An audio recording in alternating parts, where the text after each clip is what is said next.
Here we You're go. not a child. You're a man. Do I have to watch commercials? So stop wearing so many layers to go outside. I'm going to make money by watching this. Hold on a second. It would be my 2005 YZ125 with a 300 motor in it and a PDS rear shock. So when a bike that heavy hits a rock like that, yeah, that kind of stuff happens. When it was all said and done, but Second ain't shit. I get it. Yeah.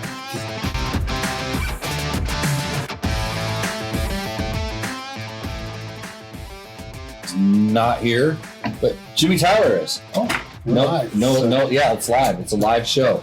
No Logan either. First day. Yeah. Well, I got to get that audio interchanged, but why do it now? Why start at 7 o'clock when you can start at 6:50? Yep. Yeah. Welcome to Tech Talk Taco Tuesday, everybody. This is show number 262, if my math is right, because I actually uploaded episode 260 today. I'm working on 261. That makes this 262. My name is Jimmy Lewis. This is the show where we talk about, sometimes we talk about motorcycles and motorcycle-related products.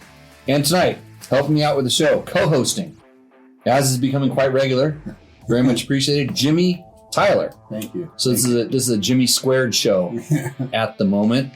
So welcome everybody. Thanks for joining in. We got an exciting episode. I don't know how I can say that because we don't have any segments planned.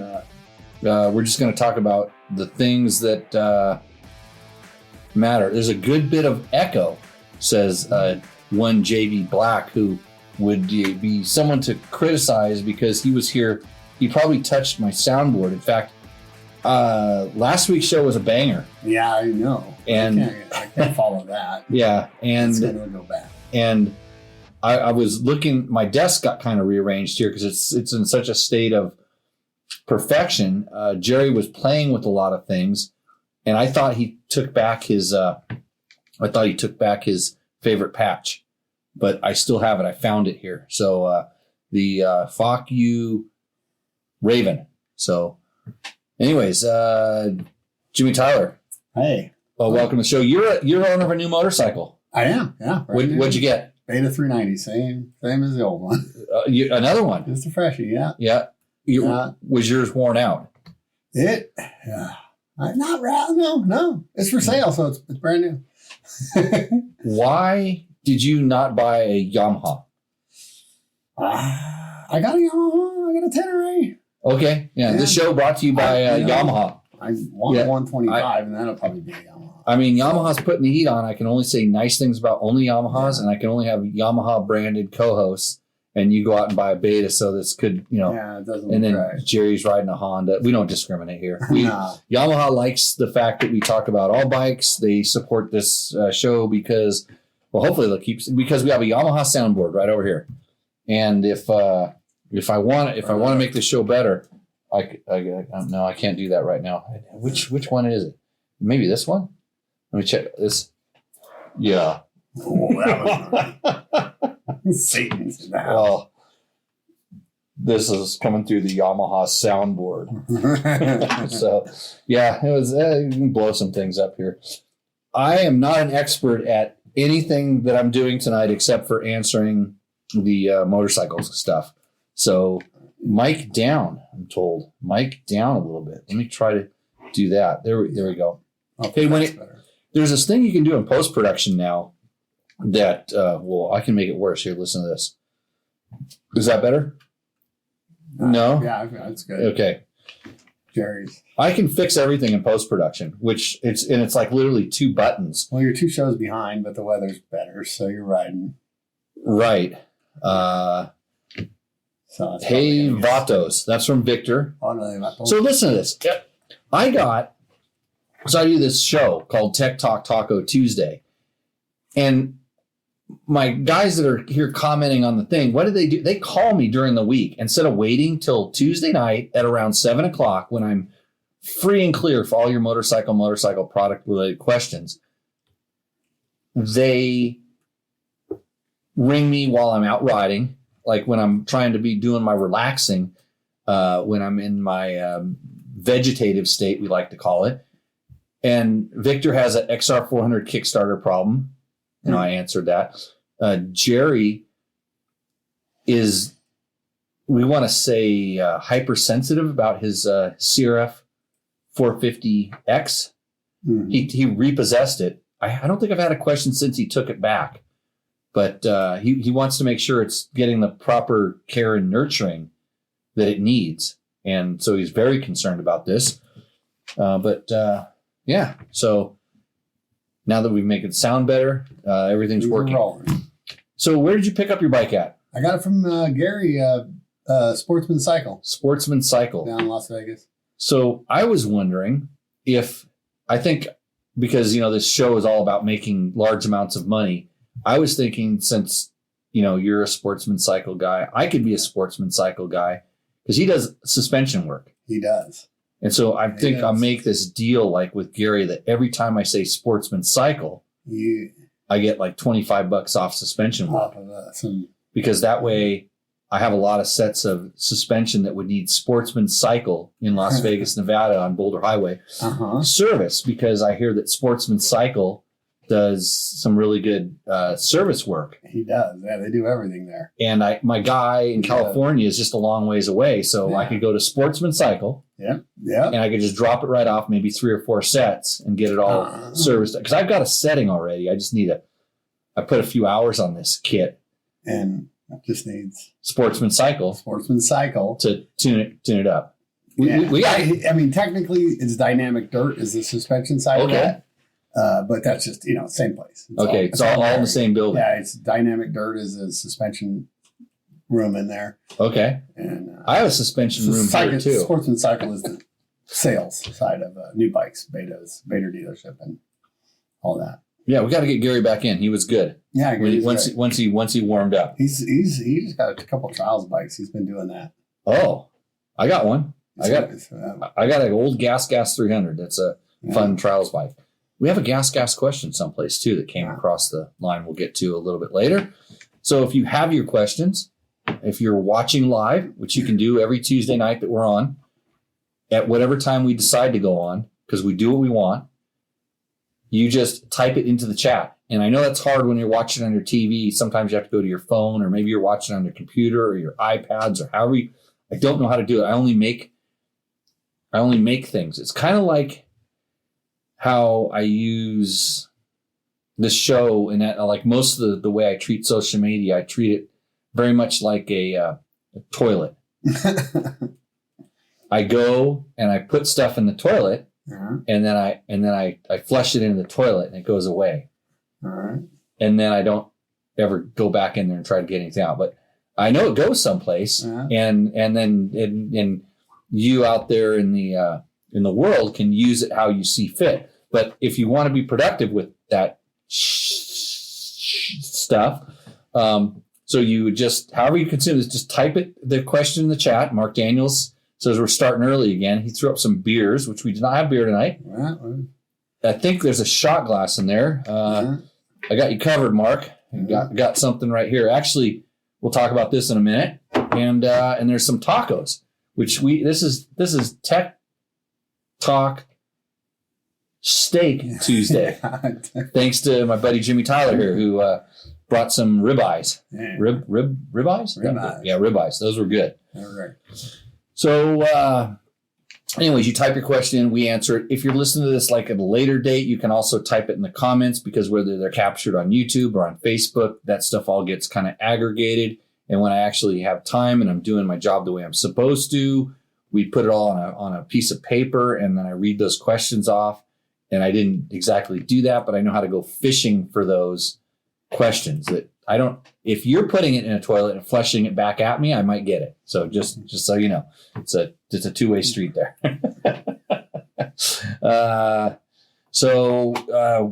one thing we have a segment in the show called Taco Moto's Roosterendo. All right. That's a sponsored segment, and we had exactly one entry into Roosterendo this week. So guess who's going to win? That guy.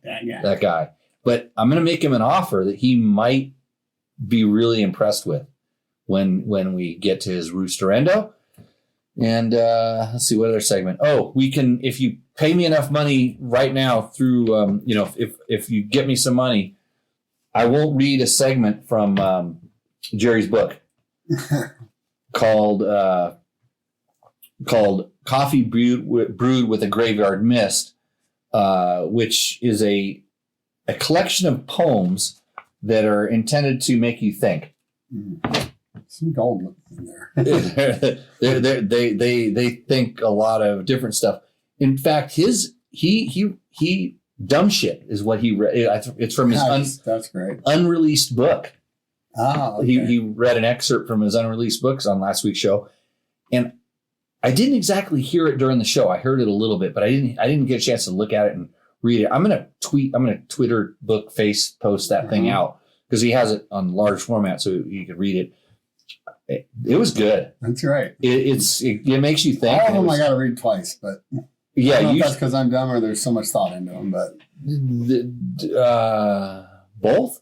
Yeah, I'm not a great reading comprehension. So it gets you thinking because you can think about it on a lot of different levels. I mean, that's kind of what poetry is. I was never into it when I was a kid. You know, I hated poetry in school and I hated having to write it.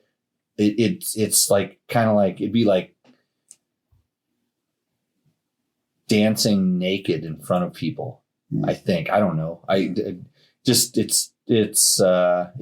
But yeah, it's pretty cool. So his last one, maybe you have to go back. You know, I'm not going to read it. I'm not going to read last week's because that's why you have to go back and watch the episode that has not been posted on the YouTube universe just yet, but pretty good. So Garrett, you may be the only one who submitted a Roosterendo.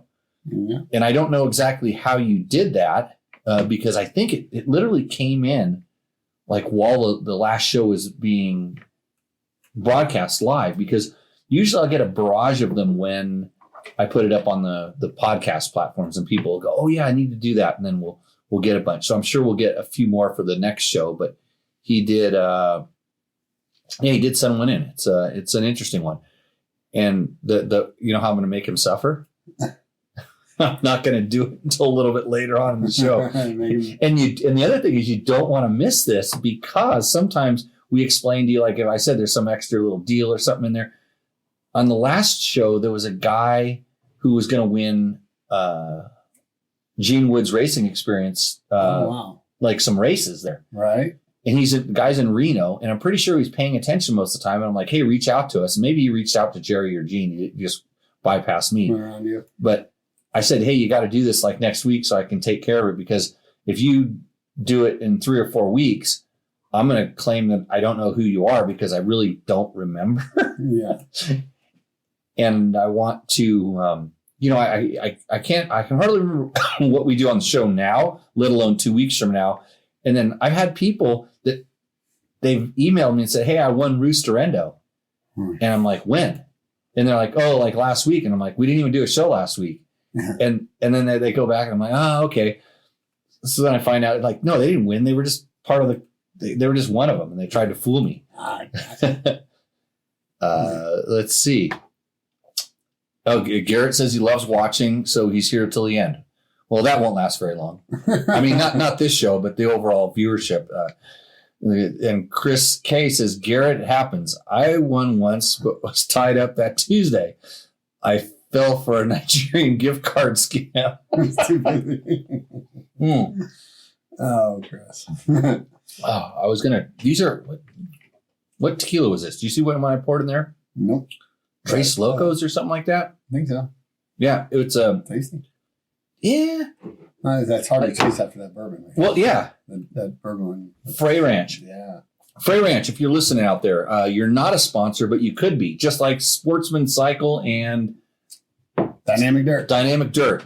You don't even have to agree to it. We'll just start. We'll run a check over here. What is it when you're at the casino and you're gambling and you go a little under and you a check. Yeah, you run a check. We'll run a check for you. Yeah. And so, Frey Ranch, you can pay us with some of that bourbon, the farm strength. Yeah, it's like what, 120? It was 126. Something like that. And I think the other one was like 131. It's a Nevada company. Yeah.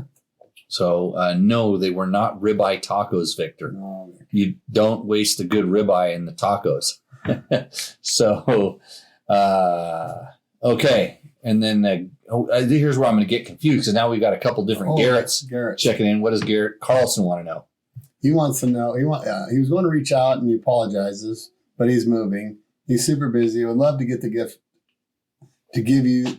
I would love for you to give the racing award I won last week to another winner. Oh, he wants to pay it forward. Where are you moving? Yeah. No, Garrett, you already agreed to come and race me and Jerry. He's going to be the first recipient. Okay. Yeah, he won the best question last week. Got you. So I think even though Gene's not here, I'm going to go ahead and throw another check out. If you come to Vegas and I can make it into Vegas and you ask the best question, these so convoluted, these contests that we have that we make up on the fly. If you have the best question tonight and you want to race go-karts with me and Jerry at Gene Woods, this is on Fremont Street. It's hard to find, but you've got to be able to find it. They're Mario Karts, man. Those things are slippery. Yeah, slippery and pretty good. So if you have the best question, we'll get you hooked up with a free race. True drivers race, though. You got to drive. You got to drive them. Just not. It's not goofy. And the best part is that I'll get more practice so I can maybe defend my my Hall of Fame championship. I don't like to talk about myself, but you asked. But nobody asked. I just pulled this out myself. Huh? A champion of champions. Yeah. I might have to fend off there might be some guys that are good at this stuff. I'm glad that Sarah Price is not in that. Because I wouldn't want to get beat by a girl. Yeah. Okay. On to the okay, Garrett. Yeah, hopefully you're moving. Yeah, you'll get it sorted out. We'll do the race. And I'm going to give it to somebody else anyways this week just because best question gets and this question could happen whenever I post this episode up, which could be tomorrow and it could be in 3 weeks. So if you're listening to this on a podcast and you have a good question, that question will get on the next show and then you could win that way. And I have no idea how I'm going to keep track of that, but it sounds good and I'll say it. Dave Grunke says, drifty carts there, out of blast. Yeah, they are drifters, man. And you have to do a fast lap time. You have to slide them just enough. Yeah, you just can't mat it or getting into out of it. You've got to do a certain amount of your pre-turn in a slide, and then get the cart straightened out. And Gene's so good at it, and he's got a really good racing background. He was just teaching me so much about like kind of the feel, like what you should feel in the steering. Isn't this a motorcycle podcast? Mm-hmm. Yeah. I like dirt bikes a lot. His cart comes from a different. Oh, well, I've driven his cart. Yeah. His goes to 11 for sure, but it's hard. It's still hard to control. Anyways, by the way, speaking of Gene, Gene is also the Hot Shoe Hall of Fame. And this is a hot shoe that they give away to people in need. And so it's a 501c nonprofit and you can always donate to that. But the best thing is go to the ceremony. It's free. That's the best thing about it. It's fun. It's free. You pay for your own drinks if you're getting drinks. You can get a free sandwich. Super cool. But you get to see like heroes and legends, lots of cool people because Gene has so many friends in the industry, especially if you're into the speedway and the flat track and that carries over into road racing. It carries into off-road racing. It carries off into motocross. So I think if you stood in autograph lines 20 years ago and we're kind of bummed that maybe you didn't get that kind of interaction, those guys are generally there. A lot of those guys are there, and they're more than happy to shake your hand. And I got to talk to Kevin Schwantz last time. Mm-hmm. Yeah. And that was pretty cool because I'd raced supermoto with him a long time ago. And it was just interesting that, and we were just sitting there BSing about old times. And, right. And we're all just regular people. For sure. Yeah. But you want to get close to those guys. There's the spot. And there's some legends there, man. Yeah. So come and check that out. What else do we have going on? What else was in that? What's that Trevor Hunter clown doing? Because, Dirt Bike Test, this is the website that we have. So this Tech Talk Taco Tuesday is a Dirt Bike Tech Test production. and the dirt bike test entered the industry race at the Glen Helen 24 Hours. Yeah. And there was a team from some little magazine called Motocross Action. There was the Cycle News group had a team. There was a lot of media industry in this class, and guess who won?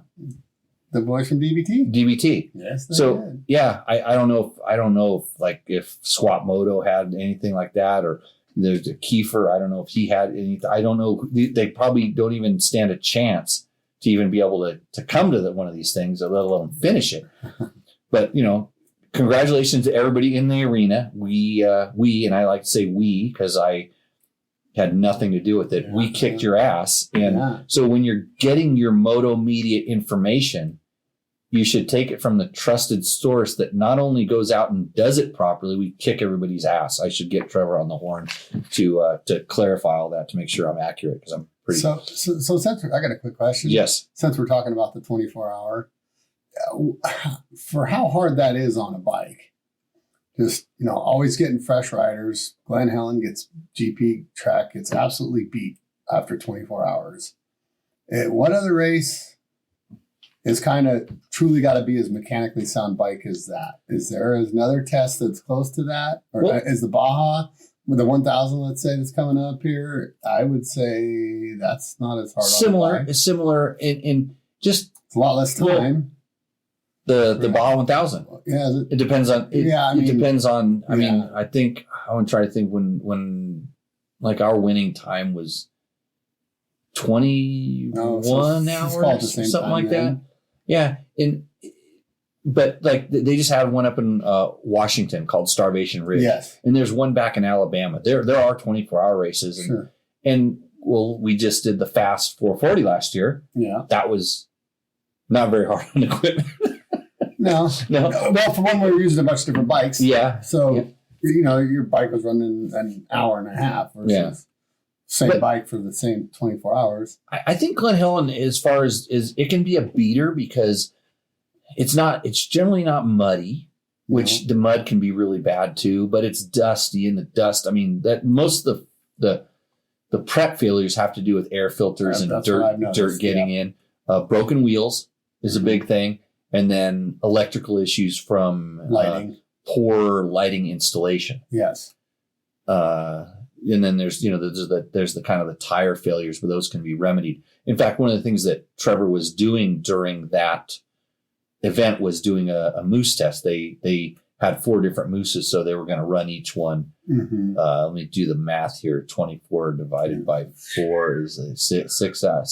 Yeah, something like that. So they were gonna run each tire setup for a certain length of time, and then he was gonna took pictures, measured them. Mm-hmm. He's gonna pull it out, part of a big moose kind of comparison that we are working on.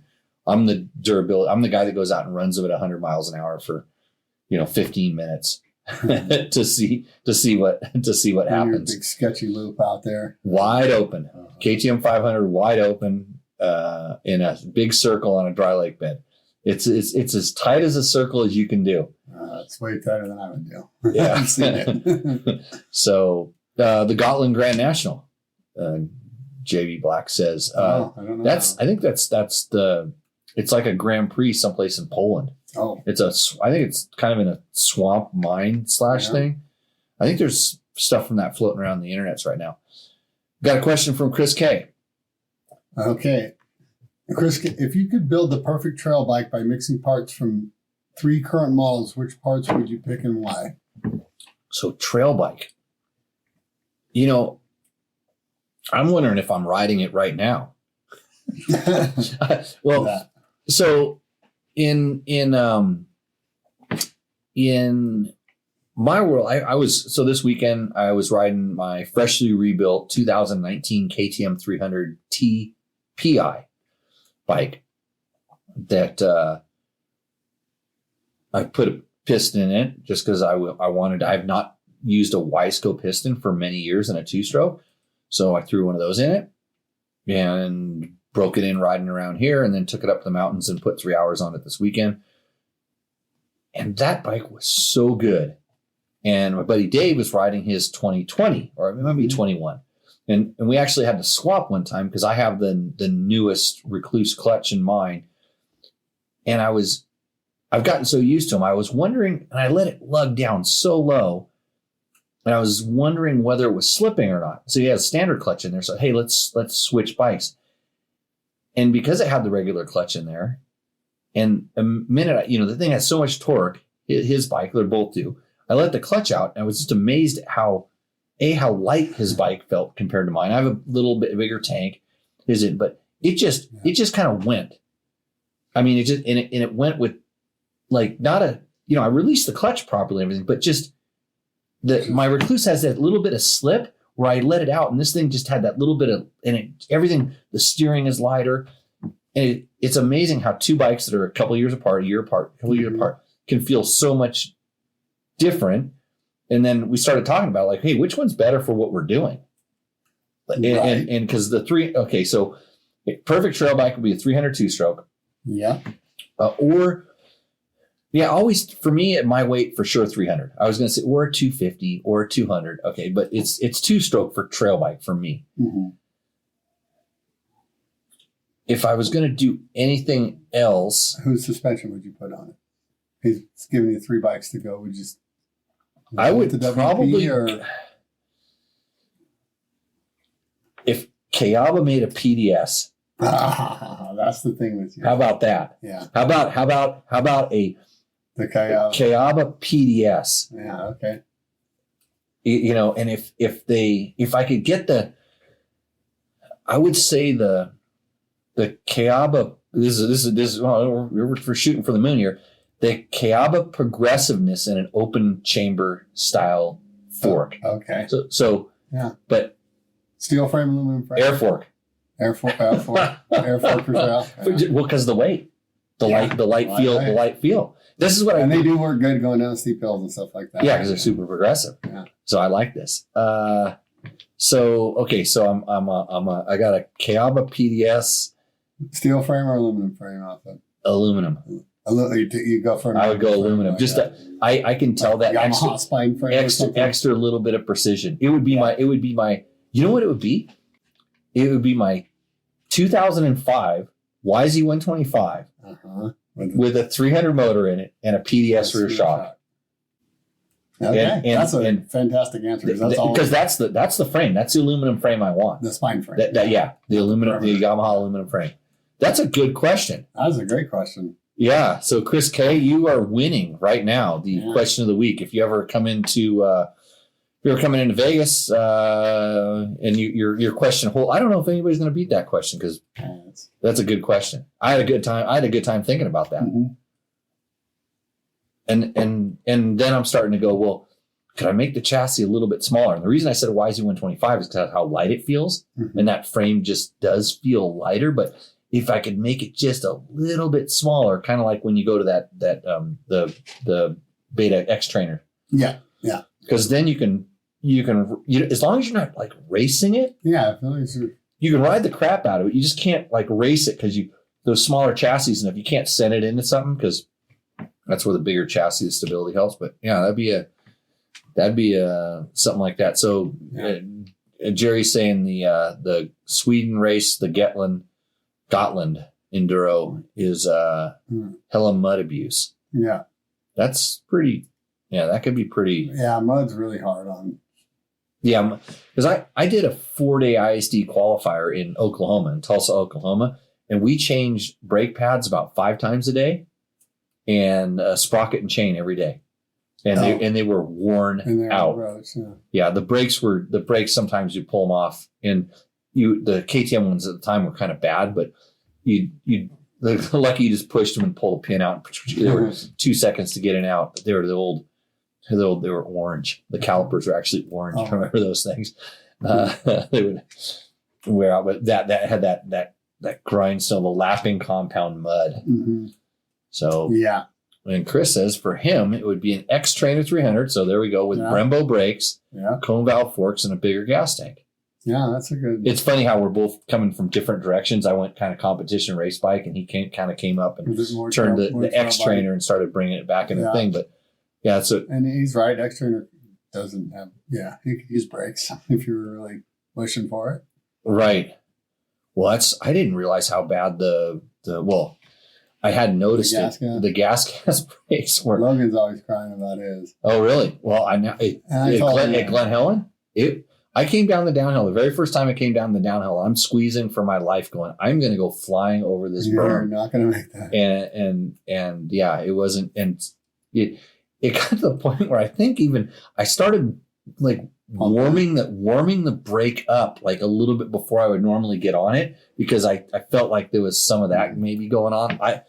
And it's all the same component, I don't want to say exact same components, but how come, like, and I don't want to say it's better or worse, because it depends on the rider, because if you're really ham-fisted with your brakes, like, you're not going to like the brake setup that some people like. I don't like ones that are too jabby. The original, the KTMs were like that. Mm-hmm. If you came from Japanese bikes, you went to a KTM, the KTM was way too aggressive. And then as we started getting used to the KTM, the Japanese had to bring their game up, because some people said, the KTM has the strongest brakes. Like, no, they're too strong. Mm-hmm. And I think KTM tapered theirs and the Japanese got theirs a little bit better. But, so that brake tech stuff, is it just there's more flex in there, or the components aren't that, because it can be piston diameter sizes in the caliper, in the master cylinder. Yeah, there's some loss there or something on them. Yeah. Yeah. Oh. What does Richard Strasser want to know?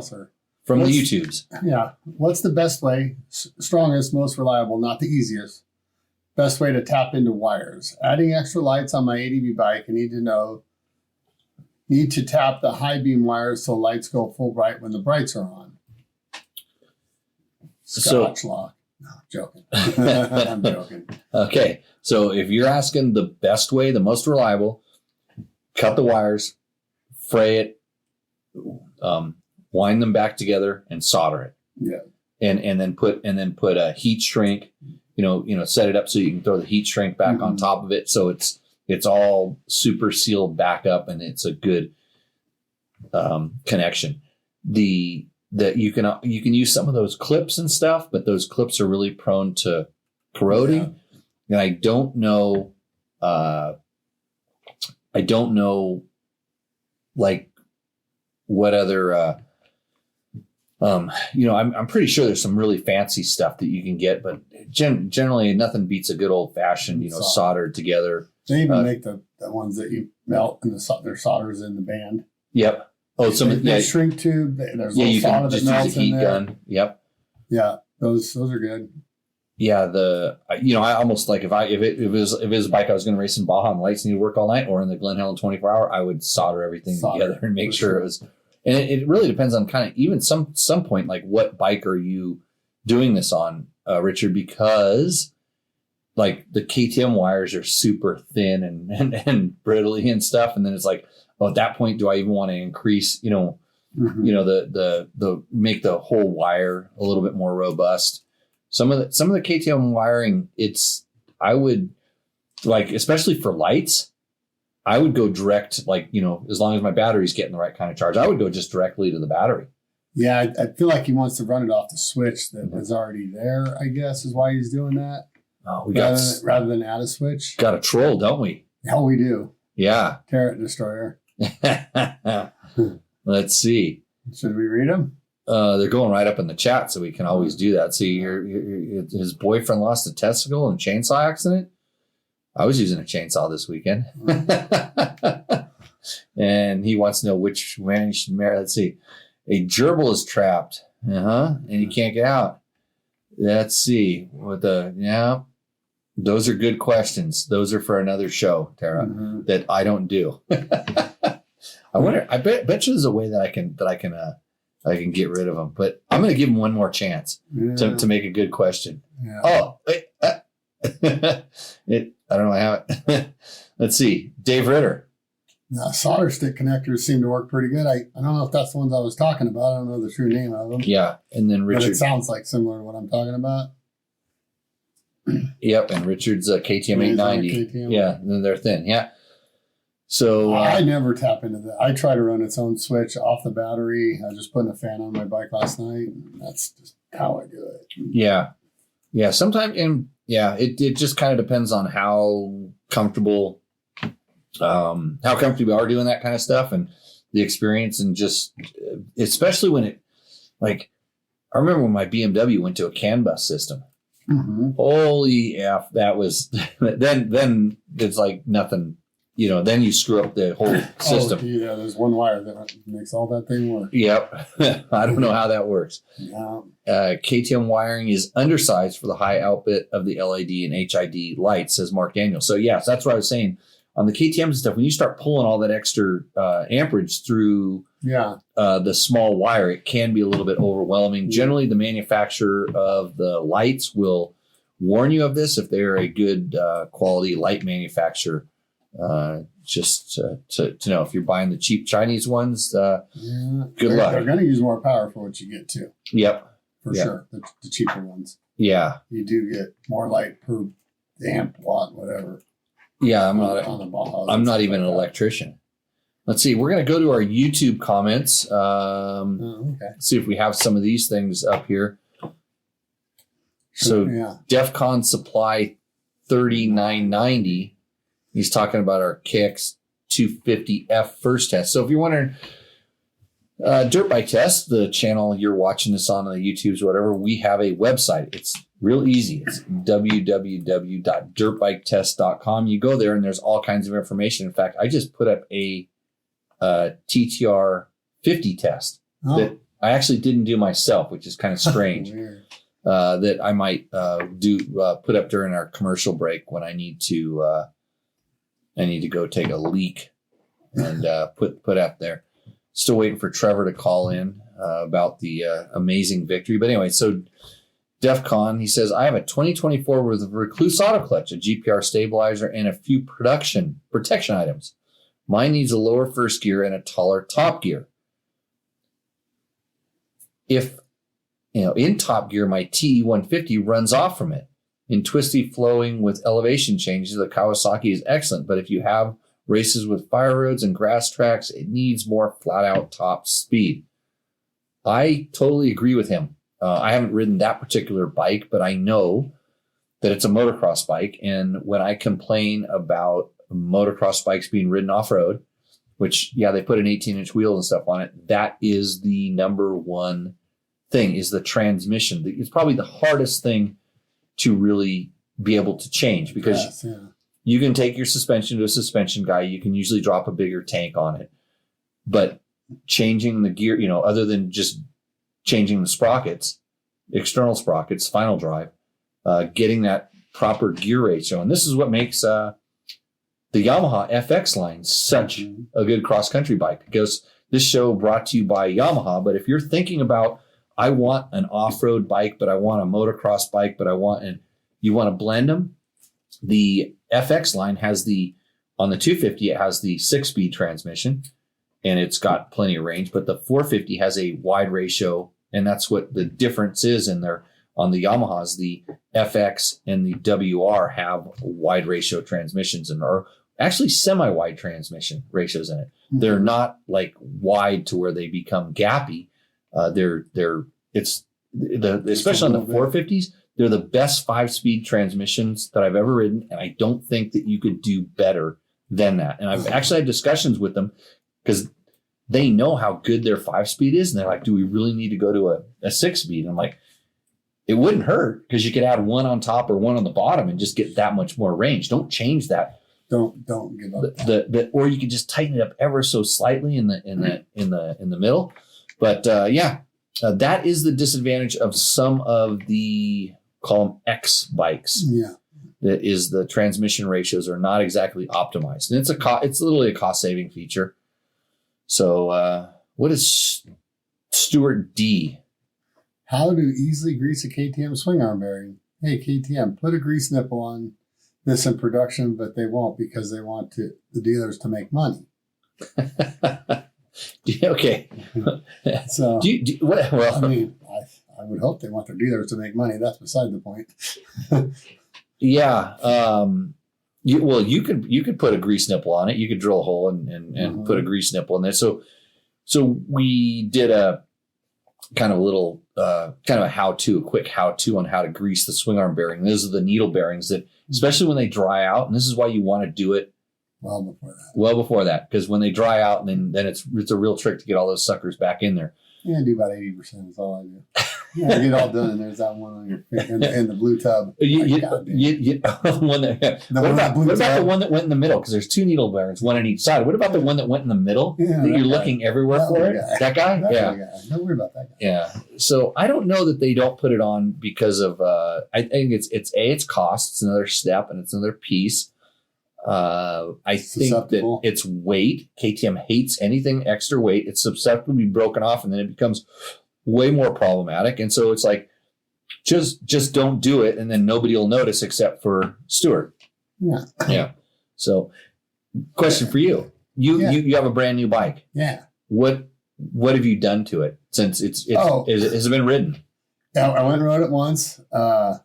They got rid of the tires immediately. What did it have? Them Euro spec Maxxis. Okay, like the Maxxis short knobby. Yep. Things. I didn't have mooses and stuff like that, so I got rid of those and actually I put a Trail Tech fan on it and my flex bars, and I got pegs for it, but I'm not going to put them on there. The new pegs on the race editions look pretty good. Yeah, but that's it. I'm putting a fan on it.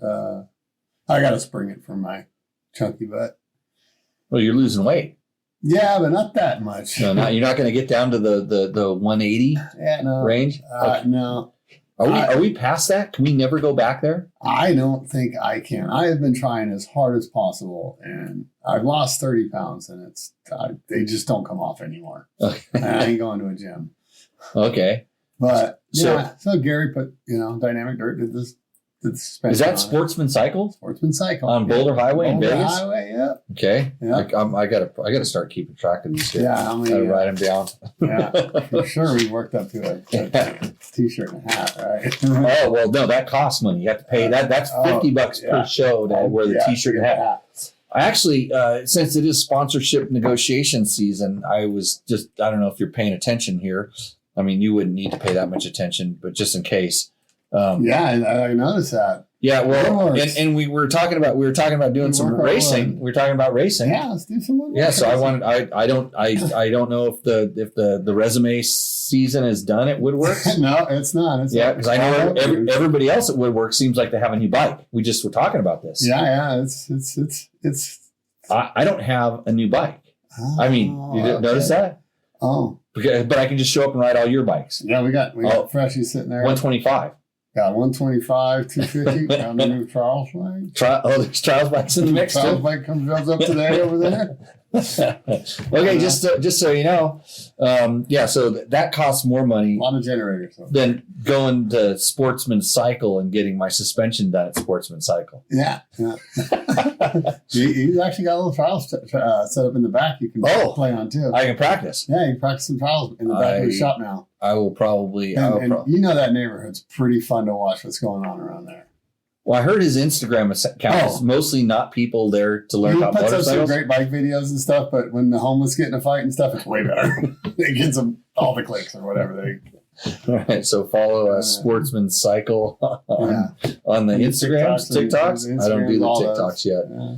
Some kids told me that China was trying to spy on me, and now I'm scared. All they're going to know is how many dirt bikes you look at in a day. Dude, since I've said bad stuff about AI, I know they're controlling AI. Here's where I think. Don't think I'm a conspiracy theorist, because I know AI is going to come after me first, and I know how they're going to get to me is they're going to go through my phone and try to get into my ECUs and my motorcycles. They want your maps, huh? They want they first want my maps, and then they're gonna snap my ECU so my bikes don't run.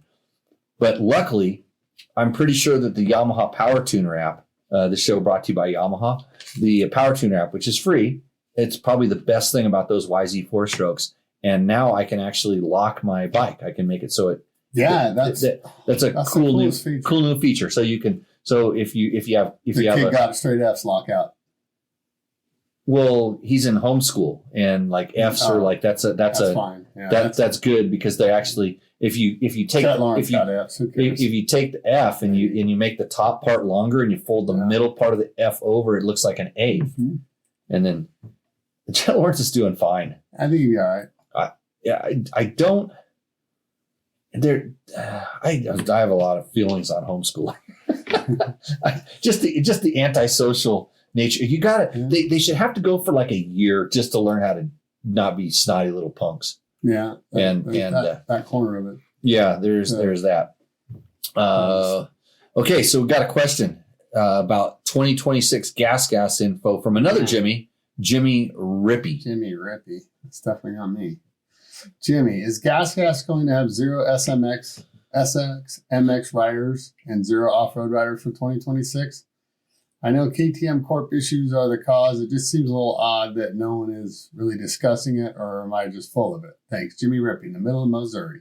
Oh, Jimmy, I haven't, since we don't really talk about racing and stuff that much, it's the more of a technical show. I haven't been paying enough attention to this to know. I've seen nothing either, but I would. You haven't seen that I'm pretty sure. I mean, so they Troy did. Lee guys went to Ducati, so Right? Yeah, Troy Lee went to Ducati. That's not there. Yeah, I don't know. I don't know if they're going to still have some kind of sub support teams. I know that they just completely eliminated their world trials effort, so they're no longer doing world championship trials effort. And I think they were runner up this year, but so they're out of that. And even before KTM was in financial trouble, they were starting to reposition the brands a little bit. Yeah. And it was funny because initially I thought they were gonna get rid of Husqvarna because they quit calling it. It went to Husqvarna. It went to Mobility. Yeah. They started using Mobility in their thing, and they've always had those kind of funky kind of cross. The Svetlana branded, the Spelton or the Volvo, and urban commuting things, and they were kind of, trying to play around with the electric stuff. So they've always been kind of, and maybe they saw the future of where their finances were. And it's like, hey, we need to do something about this. Mm-hmm. You don't really need to be racing 3 brands that are exactly the same. But if you have 3, they're not exactly the same, but they're all kind of under the same umbrella. But if you want to have a presence with those things, you've got to do something with them. And racing Supercross and motocross is the number one thing you can do. It's like being in Formula One. It's like being in MotoGP. Yeah, you're not selling that stuff, but your name's out there. Yeah, your recognition. The crazy cool thing about our sport is you are selling this stuff, or so and we don't have in the United States, we don't have quote works bikes. But I could see in a world, and this is where I really think they need to get rid of that whole production rule because do you think so? I never liked it. Okay. And people say, it's a cost thing, and if they unlimited it, then Honda would just win everything or whatever. But hey, look at Dakar. There's no production rule there, and there's plenty of competition. And they've got competition and stuff. And Hero does not make motorcycles that you can buy, and they're racing in Dakar. The KTM factory rally bikes, they do a limited production run of those things, but they're not the same as the rally bike. Way. And even Honda's starting to do, a production based program. But anyways, we're getting really sideways off the topic. It's marketing. And so I don't know where Gas is going. I kind of liked it that they positioned the brand as a slightly lower cost bike. Mm-hmm. Amazingly, some of the characteristics of the gases were better than the KTMs and better than the Huskies, which meant for me they were better. They were different. Yeah. Because some people the brakes weren't on that one. No. But I don't know. If it was me, I would get rid of Husky simply because Gas does have trials bikes, and now you got that whole corner of bikes that they KTM don't have, and they got riders that cross over. And they can't have them riding off brand. Yeah, Anthony Zucca appears. Hey Jimmy. Hey Anthony. Hey Anthony. Hey, you know what this Jimmy did? He rode the Can-Am today. Yes, I did. What'd you think? That's pretty torquey, man. Yeah. It don't have a rear fender on it no more. I'm like, what? I didn't see it come back. It's got some dented rims Yeah, though. you talk about that rim. Yeah, It's when a bike that heavy hits a rock like that, yeah, that kind of stuff Taco happens. Tuesday. That's- Yeah. So yeah, Anthony, my next video project after I do the TTR 190, no 110. Because I started on TTR 90. I need to get the That's TTR 110 video done, Yeah. and It's then a solid feeling bike. and I probably have enough to do that. Oh, I know I have enough to do the Can-Am. I want to do a little bit more range stuff with it. I was gonna try to ride it to Vegas. I think I might be able to make it to Woodworks, Okay. but then I don't We'll want plug to. in. I don't. Yeah, for 4 or 5 hours. It takes a We'll lot. teach you how to Well, I got chisel on doors. what? I know. I can get a free motorcycle. Yeah, just over there working on that. I mean, I should be able to hang in the. Nah, I don't know if I can hang in the back. Those guys probably dump me, take me in the corner, and beat me up. Yeah, it's a rough place back there, man. I try not to go back there. Old Lanky he'd say, Yeah. "You show me in the motorcycle world. Welcome to the door. Welcome to the door world, young man."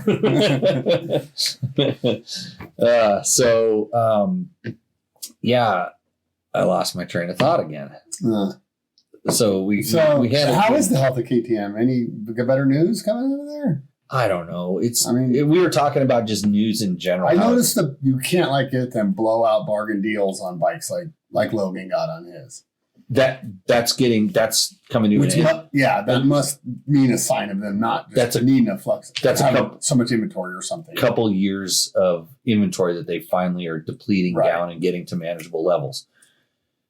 But just like we were talking about news, you see that people that are just looking for a headline and a story, and it's like their CEO says, if we can get it made in China or India, we're going to get it made. Well, guess what? That's not. They've been doing that. They've been doing that forever. I mean, that's nothing new. No.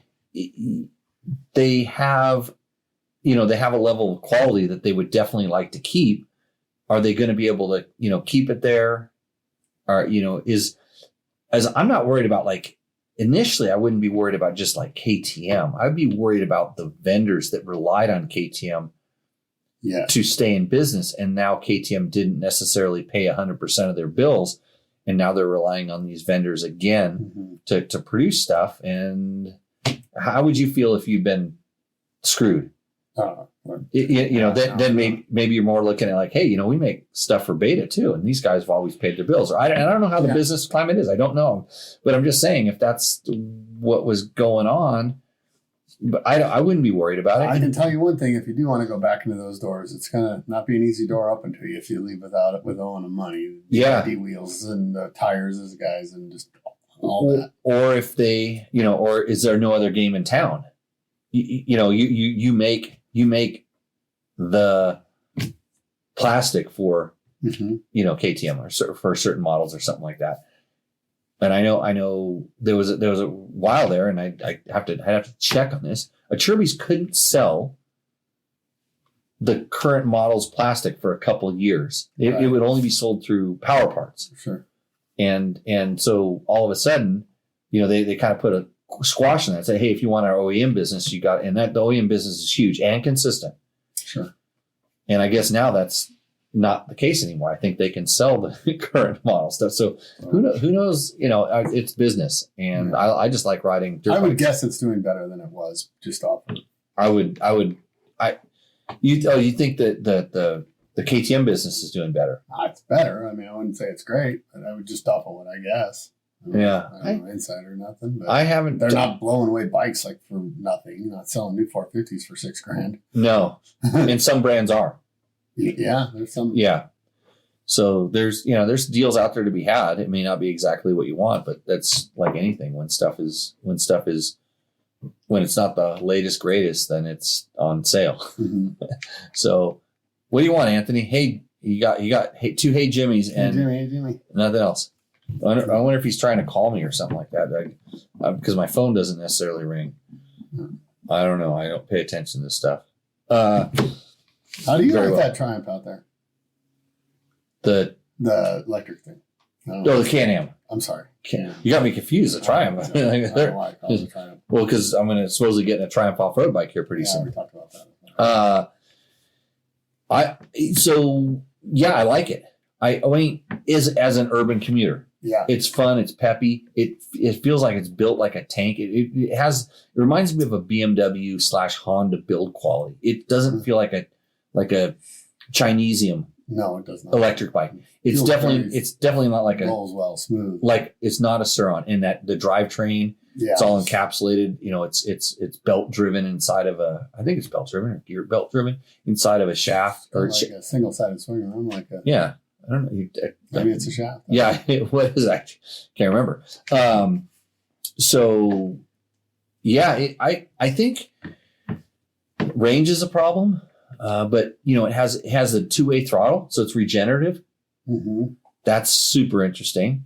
The more I played with it, especially for kind of fun goofing around commuting stuff, like I just quit using the brakes. I was able to do everything with my right wrist. You know, accelerate, decelerate. So that's why the throttle rolls forward? Yeah, I didn't do that. Okay. Yeah, so if you roll it forward, and the problem is it's not progressive. It's kind of on off. Yeah. It needs to be progressive, just like a throttle, because that way you could do really fun stuff. If you could, because right now, if you set it to the highest level and you chop it in the dirt, it'll get you a little slide going. And if I could play around with that, that could be. Holy crap! Got to follow up. Mark Allen, alert! Hold on a second. Okay. Oh, the more you know. The more you know. So last week he had a 2024 FE501 and he was asking a lot of questions and stuff. And I absolutely told him, I said, I've never seen a broken decompression thing on a KTM, 500cc engine. And guess what? Broken decompression assembly. Okay. So, call me the guy who's giving you bad advice on the internet, just like everybody else. So, Mark, my question is, did it snap at the pivot point, like on the L shape of that where the counterweight is, or did the spring go bad? Those are my questions, because that's I told him that don't even look there. It wouldn't be. I really did. Yeah. I've never seen that. I wondered how the hell would that thing break? You know, I've heard of like, you know, are they like centrifugal? So it's centrifugal. It's got a weight on on the cam, on the exhaust valve, on the exhaust lobe. It has a little lifter that will, when the weight, because it's centrifugal, when it falls back to center, it keeps that lobe elevated so that it opens the valve on the compression stroke a little early. Mm-hmm. And so as soon as it starts spinning, it doesn't take much. That weight flings out and goes away. So I'm sure he'll get back to us and let us know what that is. But bad on me. That almost wins the question of the week. Yeah, no, that's called the host of the show an idiot. That's how that one works. But always good to learn this kind of stuff, because I never see it happen. Okay, so let's roll all the way back to your bike. Are you going to pull anything apart and grease anything on that Beta? You know, I did my last one because that's kind of my thing, and I decided that not for a while. Okay, it comes with the amount of grease I use. Yeah, there's a lot of things come kind of under greased in my opinion, or kind of a too thin of a grease. Okay, I did it on my 2000, I think it's a 23 Beta, and I went, I'm not doing that on this one. Okay. Because I am pretty good about putting my grease in the neck, the pivot, linkage. I mean, and I guess that's about it. But no, I'm not maybe 50 hours or so. Yeah, and the European bikes in general come with pretty good seals around most of those things, and as long as you don't abusively pressure wash them. Mark just got back to us. I'm not guilty of that. The end of the weight fractured, allowing the decompressor arm lever to fall out of the assembly. So, did that fall down into the engine? Yeah, that's the scary thing. Down the camshaft. That is scary. Well, because he'd been riding it. Oh, he made a YouTube short showing it under this username. Let me see if I can watch it. Yeah, I should be able to go. I know how to use YouTubes. Let's see here. I'm going to try my best. Maybe we can bring it up on the show. This would mean I'm an expert at let's see if I just try his. I get too many R's in there. Oh yeah, okay. That's probably a special guy. Let's see here. Are you you rip on a guitar? I see that, and you're good on a saxophone. It's doing. Is that AI or something like that? On his name Over here. there? Let me see if I can. What it'll do here. Oh. This is why you need a professional. No, I don't want to block this guy. This guy's good. Yeah. Let's see. I will go. You know what? If I could just click on it. The problem is I'll click on something and then it'll start doing other crazy stuff. There's lots of Mark. All it's given us is your name, Mark Allen, on your dude. You're ripping on a guitar, but you look like a bum. You're a full hobo. Yeah. We could do it. Let's see, Moto. Dude, KTM, whatever. Moto. Oh, it's gonna be Husky. Oh, it's 5. Yeah, FE 501. Let's try that. Doing our best here. Yeah. It's looking for it. Here we go. No, that's some other dude. No, that's somebody trying to sell one of those things. Wow, look at that 160-hour view. That's a beautiful photo that guy put there. Hey, look at this. Yeah. Kid tested. Whose kids are those? Chris Wu. Oh, cool. Tech Talk Taco Tuesday #4 comes up. Okay. I wonder how horrible that show was. That was from the bar. Sure was. From the bar. You know what, Mark? I'm going to put that on. I'm going to look at it during our break. Yeah. I think. Mark Murray has some stuff. Mm-hmm. Look at Dirt Bike Test. Look at those fat dudes in the Dirt Bike Test t-shirts. There's a lot of crazy stuff. KTM, this guy, KTM. There's a lot of stuff on the YouTubes. I don't rip nothing but motorcycles, says Mark. Oh, it's a short. That's a whole different thing. Those are hard to find.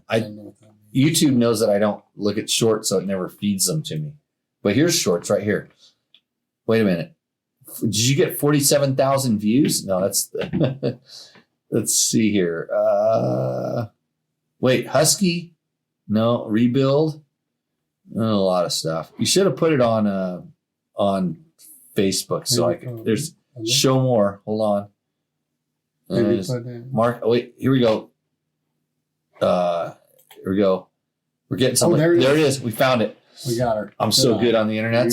Yeah. Let's see if I can bring this up. I think. Let me see what happens so this if I is go. a follow-up video to my hard starting problem with my Husqvarna FE 500.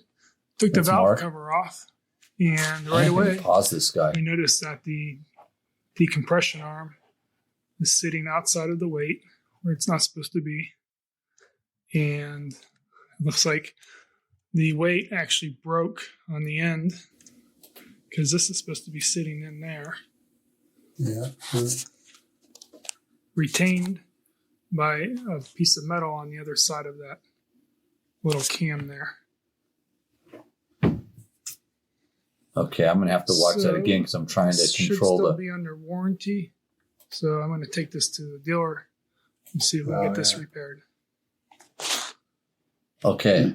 Oh, So this is a follow-up video to my hard starting problem with my Husqvarna FE 500. Took the valve cover off, and right away, look at this! I'm getting it on the show. the compression arm is sitting outside of the weight where it's not supposed to be. There we go. And Look at that. looks like the weight actually broke on the end because this is supposed to be sitting in there, That's got to be a pure parts failure, right? retained Oh, by a piece of metal on the other side of that little cam there. yeah. So this should still be under warranty. So I'm going to take this to the dealer and see if we can get this repaired. Okay. So let me So this pause is a this here. follow-up video to Upper my left. Now I hard need starting upper left. with Hover my- over it. Yeah. Right there. Okay. So go back to this thing here. There we go. Make the cameras work. Yeah, I'm trying to remember how that thing is retained in there. That's okay. So that'd be the first time I've ever seen that. Yeah, for sure. I mean, that part And to break, that thing had to just be almost broken when it went in, right? well, the spring assembly in that looks different than what I recall. No, I'm seeing the spring there. It's around the Yeah. deal, and I wonder if it just hopped out. But And there's then- there's got to be something to stop it. Like he said, like he pulls it out of the thing and it gets on the outbound side of the actual weight. Mhm. There's got to be something inside of there. But oh well. Tough one. Tough. Yeah, thanks, Mark. It's interesting. Yeah, and if that's 100% should be a warranty thing. I don't think So yeah, that's that freaky little stuff. I was going because I was thinking he was talking about more like that big weight arm actually broke off or somehow came out. But yeah, I kind of hopefully if it didn't beat up anything else down there. no. Yeah. I mean, unless there's something else that came out of it. Oh, then the end of that little thing. No, there's it. So it's Oh, it's not- okay. it's somehow it's held in there, and I don't know if there's a pin or something. Because I know the only time I've really messed with these at all is I had a Husaberg that they had some kind of faulty cams with, and I got a replacement cam, and I had to install the decomp system in it. So I had to take one out and put one apart. So I've done that at some point or another, but I don't remember. Kind of like I won't remember even ever having this conversation or actually ever being wrong about telling him that there's no way that this broke, because I'll erase that from my from the memories. Yeah. So again, if you have any questions, go ahead and throw them up in the chat. We would like to discuss your motorcycle questions, so we can become enlightened as we do this. I'm going to go. Let's go to our amazing segment called Takamoto's Roosterendo. The more you know. Hold on, this is better. Takamoto's Roosterendo. Yeah. Okay. So this segment is brought to you by Takamoto, takamoto.co. They're another Las Vegas-based business, almost like Sportsman Cycle. Yeah. Yeah, and the Dynamic dirt down dynamic Boulder dirt, Highway. yeah, down on the Boulder highways. I think I'm almost ready for a free fork service at this point.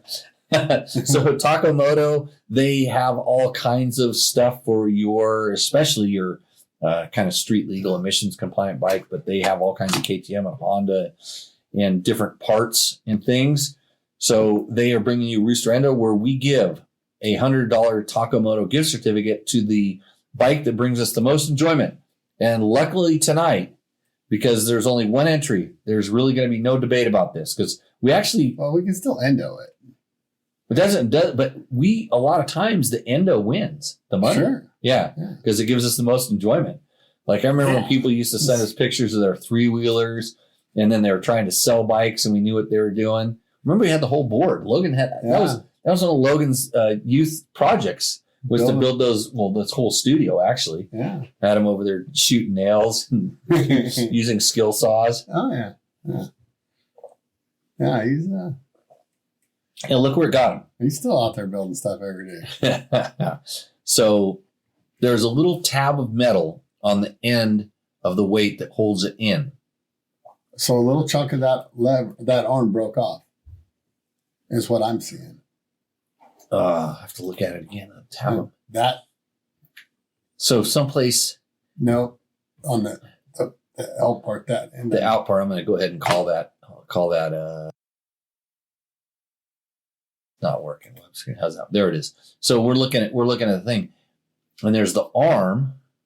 I'm thinking the end of that right side of that arm broke off. Right side of the arm. Let's watch this one more time. 'Cause I'm fast. I'm just fast. FE 500. Took the valve cover off, and right away we noticed that the decompression arm is sitting outside of the weight where it's not supposed to be. And Maybe not. No, Looks that's like- Push it the in. weight actually broke on the end because this is supposed to be sitting in there, retained by a piece of metal on the other side of that little cam there. like maybe a C clip. A piece of metal on the. Yeah. So There- this should still be under warranty. So I'm going to take this to the dealer and see if we can get this repaired. Yeah, okay. There we go. Now we've seen it. So yeah, go to the wide camera. Yeah, like if I had one in my hand, I go, oh yeah, that's exactly it. Just try it. So even when we're watching the video, I'm like trying to move. I want to move it, get my own angle at it. Yeah, So but okay, so we got to find. Now we got to go to Rooster Endo. That's the whole thing. Here we go, Rooster Endo. There it is. Now I got to find. I told you you're gonna like this one.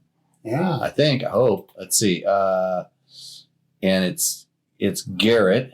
I got to find Garrett's email because I didn't. A lot of Garrett's always. Yeah, Garrett. Here we go. It says, "Hi Jimmy, my name is Garrett. I'm from Idaho. I recently stumbled upon your show and I love it. I want to know why he stumbled upon my show. Like, how did that happen? That sounds like a big stumble." Anyways, I don't know much about the bike. I just got it, and I want y'all's opinion on a 1999 YZ400F. It's had its fair share of use. So what was the first year of YZ400? Was it 99? I would think yeah. Or was it 98? It could be 98. 98. You could ask the AIs and they would probably tell us, or someone in the chat would tell you. It says, I haven't ridden much. I'm still learning, but it seems mostly stock. The grips are shot and I need new ones. So any suggestions on those also? It's a Rooster Endo. He's looking for some suggestions about his bike, and the grips are shot.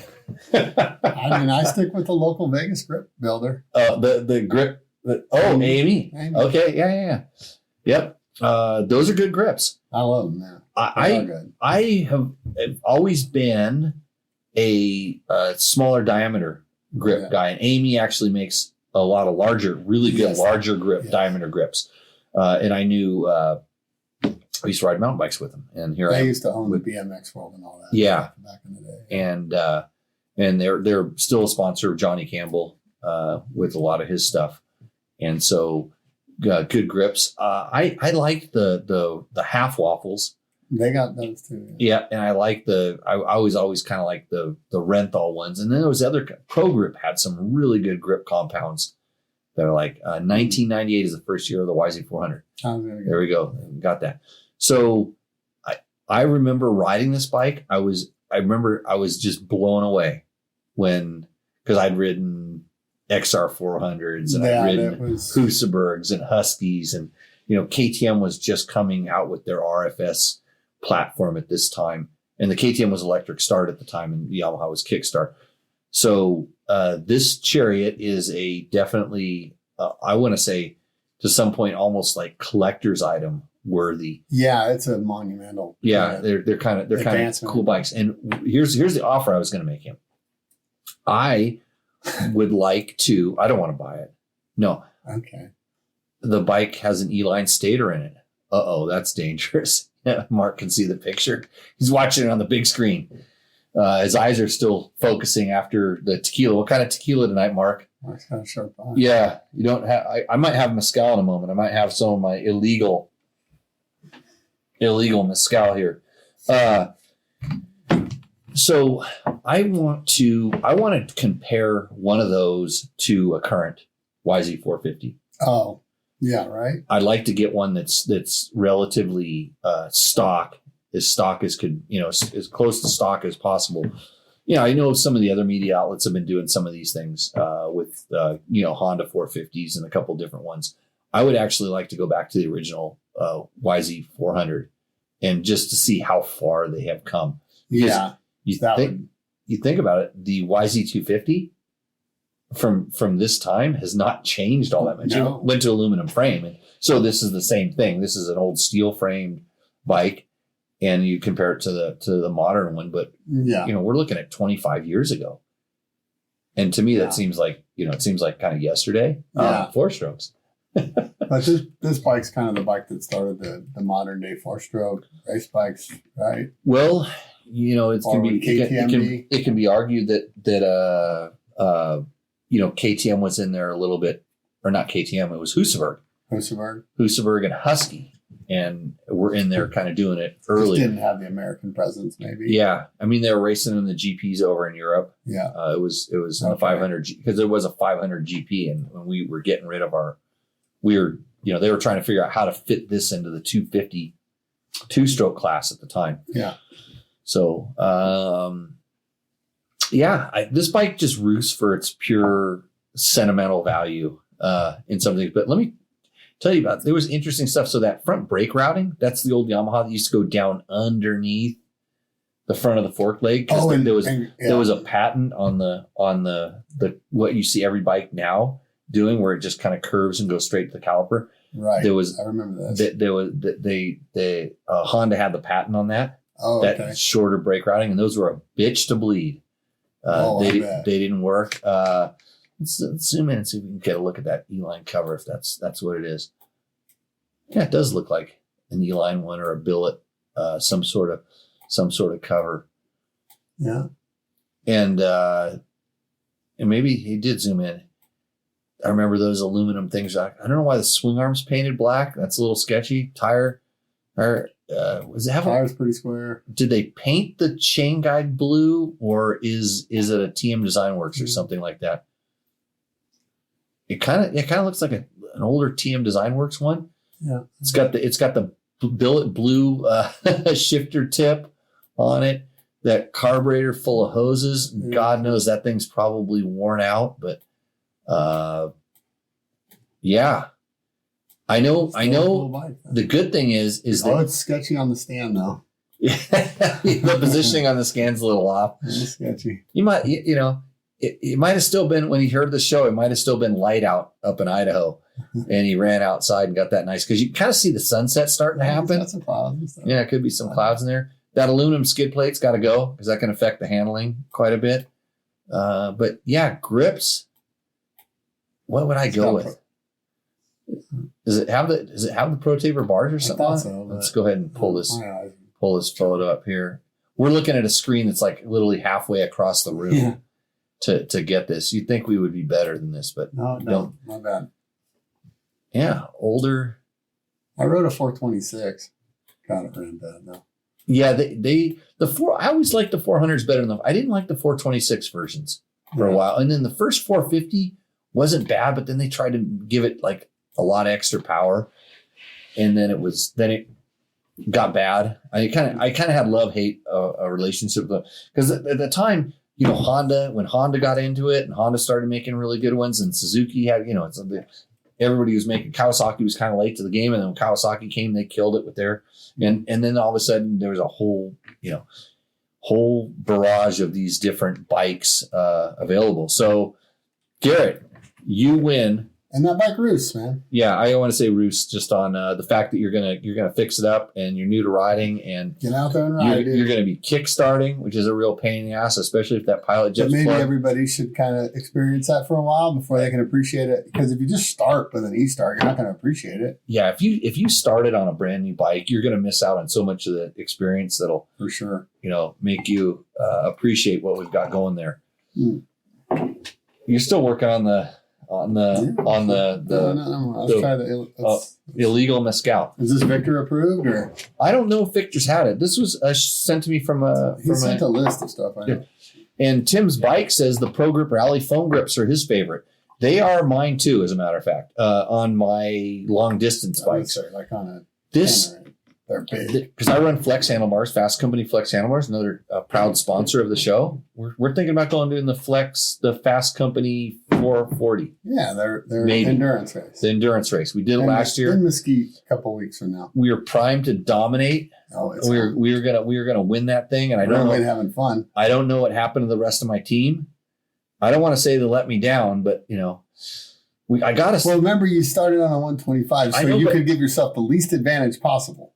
But we had a big lead when I got off the first time, Yeah. and then we could never clock. I think one time we came back. Didn't we come back? We did get second when it was all said and done, but Second ain't shit. I get it. Yeah, I get it. but I had a For great some time. of us. We did win the fun factor. I had a really good time, Yeah. Especially- I know how to have fun. Everything. especially when I kept trying to go out and do like 3 laps instead of just 2 or whatever it was, and it was just killing me. Yeah. And then I rode my Yamaha.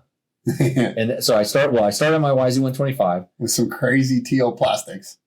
No, that was the 250. Oh no, the that 250. that bike has not been that bike. It got ridden once since then. It's still there, ready. It's basically prep. race prep. Yeah. I've used the wheels on and off with my other ones, but so I did 2 stints on the 125, and then which brother had the beta? Ricky was complaining about his beta, and I said, let me take it for a lap. Yeah. And unfortunately, I turned into 2 laps. That was a mistake. Yeah. Because it was the He setup. was on a Beta 300, I'm pretty sure. Yeah. Almost certain. Yeah, it was a Beta 300.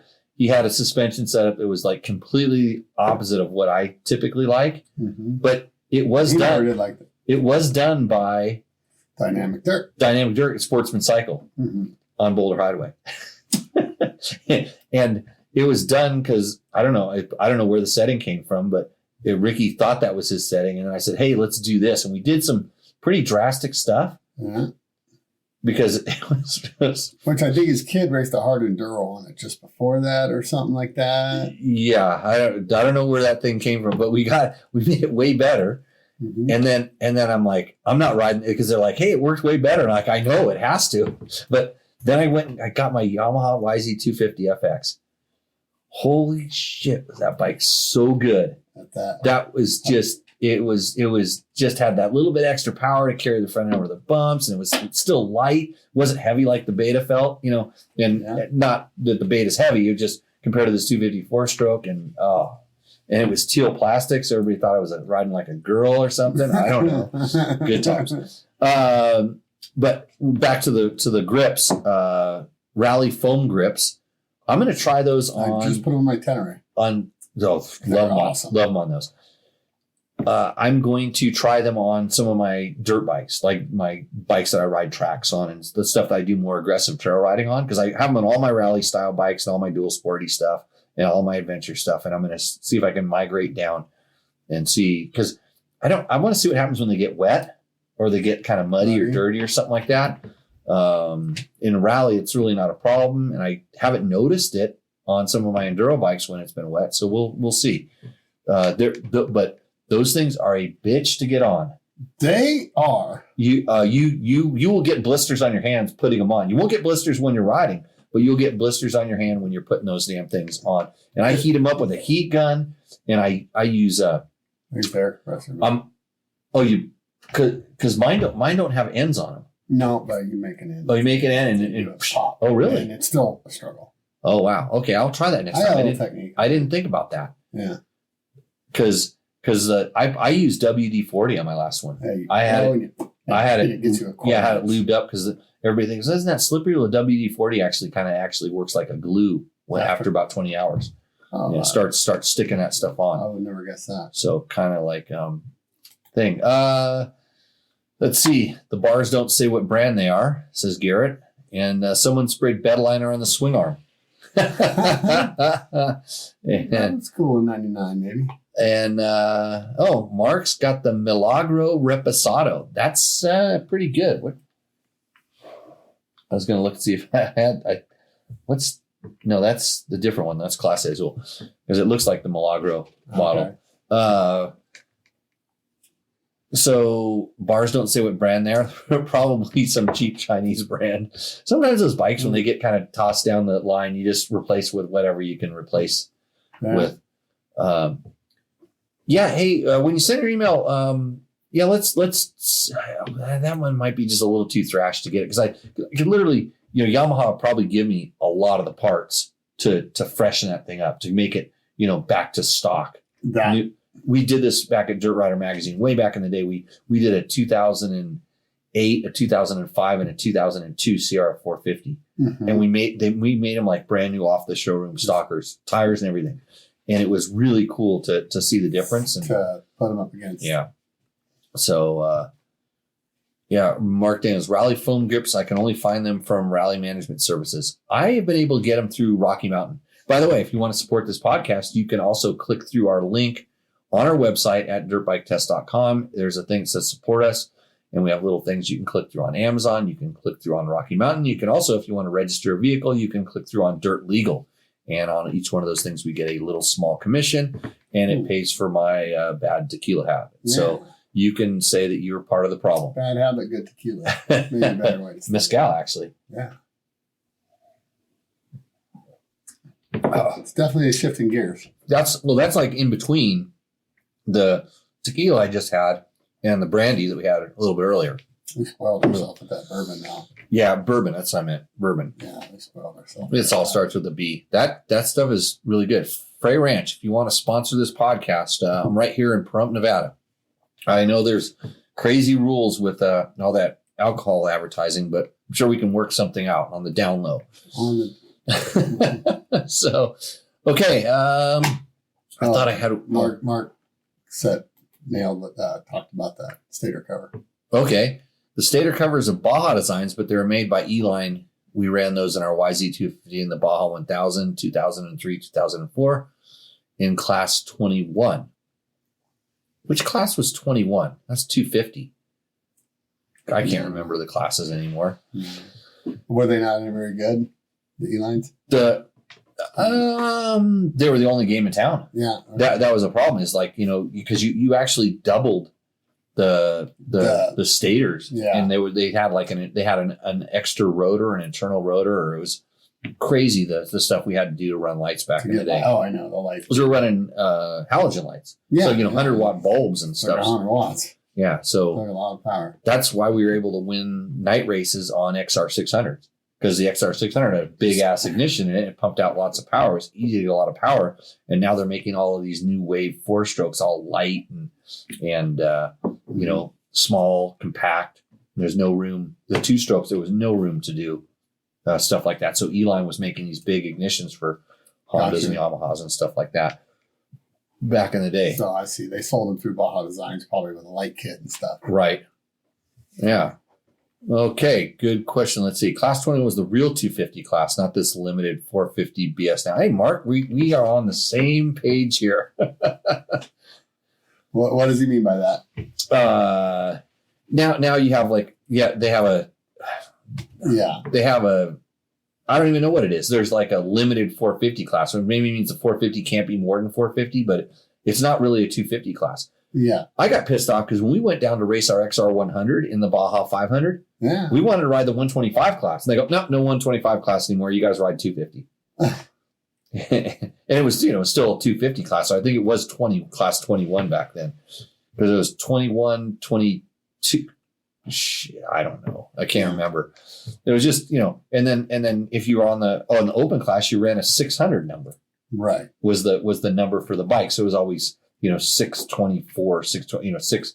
And somehow that, it's some organization with their own dumb numbering system. Mm-hmm. Can't it just be 1, 2, 3, 4? And Garrett wants to know, what does the E-Line stator do? Well, it puts out more power, more ignition electric power. So the ignition on that bike was just enough to keep the bike sparking. And, because there's no battery or anything on it, it's just enough to run the stator. So if you started trying to pull extra power out of that, your spark doesn't work. You don't have enough charge spark. a cell phone now. Yeah, you can charge a cell phone or run a headlight. So, yeah, unlimited class and limited class, but the bikes are the same. Yeah. Oh, interesting. Yeah, it's just so they can have more class. So it's like I can't beat those guys, so I'm going to sign up in this class, and so I can get a trophy or maybe win some money. Classes. Hey, if it gets entries, I guess I'm all right. Yeah, I don't like it, but yeah, 180 watts of output. Yeah, so because I remember we were running dual 100s, 100-watt bulbs on the XR650, and we had some good ignitions, or XR600. We had good ignitions for those, but nobody else had 200 watters up front. No. That was running that stuff back in the day. All right, what was the next? I know what I was going to do. I was going to go on to the other place I was going to go, which is on this one right here. Stuff you need to check out on Dirt Bike Test. Check out our Yamaha Tenere review. Scott Hoffman got the new Tenere. I got to ride around a little bit. Is that you riding right there? That's me riding. Okay. Got my new Climb gear. That's the hipster colors. Yeah. Yeah. Well, no, those aren't the hipster pants. These are the new. No, they're in the boot. They're the yeah. Dakar in the boot pant. Because I have the hipster. Yeah. They're in the boot pant too. Yeah. And Okay. because they have one that's like a Got the quarter. cargos. Yeah, cargo pants. I don't like the pockets as much. I like the style, I like the look, but the pockets aren't exactly in the right place. Where if there's a Climb, proud sponsor of myself and this show, Climb gear. I I'm wear a it. sponsor of Climb. Right? You sponsor Climb. You Yeah, probably sponsor. help. You probably help sponsor me in Something a like in a that. strange way. I tell you what, the pockets in the Dakar pants and the over the boot in the boot pants are just in such the right place. That's why I do that segment every once in a while called "I've Got You in My Pocket." Yeah. Yeah, it's sought after. It's hard to find. People are asking for it on the Instagrams. But yeah, the pants, they just fit. They're durable as hell. The colorways are really good. That's what's new for this year is a lot of new colorways. I think they finally settled on a design and a shape and a build that everybody likes. The waist is very adjustable for guys like me that like to alter our weight size as much as possible. And all good. So the Tenere, back to the Tenere, they made some improvements. Number one, real foot pegs, Oh. but Good. still not big enough. They could have made them a little bit like wider, Yeah. like I like running adventure pegs, and they could have done that.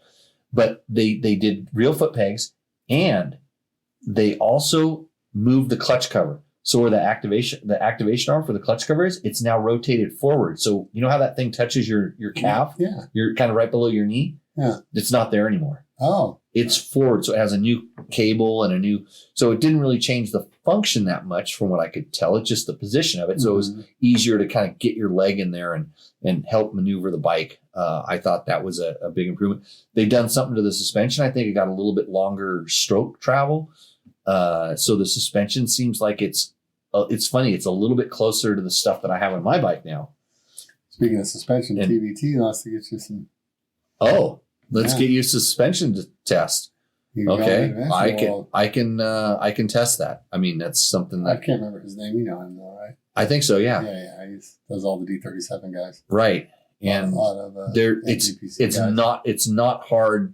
The suspension on that bike, it's funny for adventure riding. If you're just doing just adventure riding, it's actually really, really good. Yeah.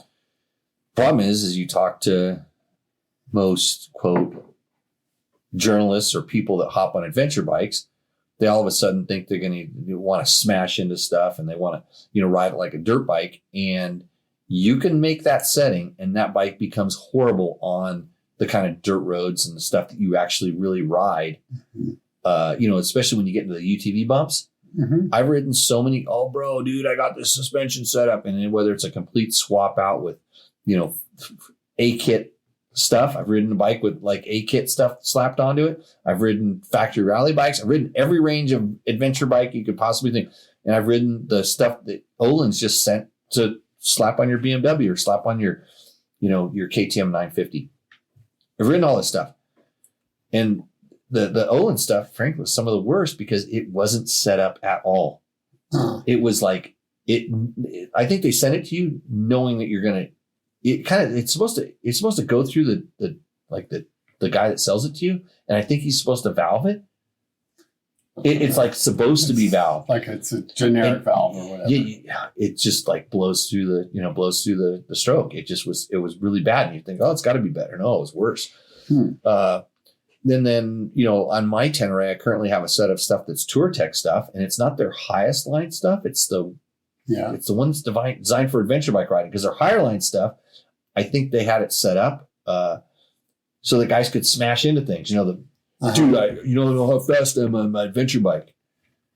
That guy that thinks that if he makes his suspension really stiff, he's going to be faster. Yeah. No, he needs to slow down before he kills himself. But anyhow, back to so I think good luck. the Tenere I have, Yamaha did a really good job on it. I'm not just saying that because Yamaha is a sponsor of this show and dirt bike just in general. I said this back when I very first rode the bike. That is why I bought one, because it was just such a good all around platform. And the motor is like amazing. It's just traction. It's like has no electronics on it. It just has traction control. Oh, this is fly by wire. Oh, I like that. Yeah. And It's got to be a bit. My big complaint on my Tenere is that that okay. sticky throttle body feel or whatever. It's not sticky throttle. It's really hard to give it 1%. right. It's like I can't be I can't be dirty. Yeah. I can't make emissions. Fly by wire, it kind of does the same thing. I think it's just a little bit better. It's better at the bigger throttle openings. If you do a bigger burst, it's better. Where I get in a fight with mine. The only time I get in a fight, I tried to have a guy help me tune it out, and he made it make more power, and he thought that would fix it, but it did. It's when I go when I come up to a bump and I start feathering the throttle, then it's like nah, and it does something with the fuel mapping that doesn't give it the response. Doesn't. This one will still do the same thing. It's just a little bit better. So that was another, so they did an improvement on that. And I think they did all around did a really nice job. The bike we rode had some Dunlop tires that were a little less aggressive than I prefer. Mm-hmm. I've actually started running way more aggressive tires now. I'm running the Pirelli Rally Scorpion Rallies. Rally. I love them. Yeah. And even I put probably 1,000 miles on road on them, and never once did I feel like I mean, they're like knobs on the street, but they're not that bad. And it's still not a 50-50 like the TKC80 or the Kenda Big Block. It's not that, but it's so much better off road on the dirt roads, and I just have so much more confidence on the brakes, things like this. So go check out the test on dirtbiketest.com, and we can definitely try some suspension, because I have like I said, my TourTech stuff is a really good setup, and this bike was almost as good. Right. Probably didn't have the same. It had the same initial and mid stroke with not as much bottoming resistance, and so that can generally be fixed. So, what else did we do at Dirt Bike Test? We had Jerry on last week. He read poetry. I love the comparison you did of the Gas 450 EXC. This one right here. Yeah. KTM 450 XCF versus Gas EC, right? Where we kind of talked about we'll call it like enduro bike versus XC bike.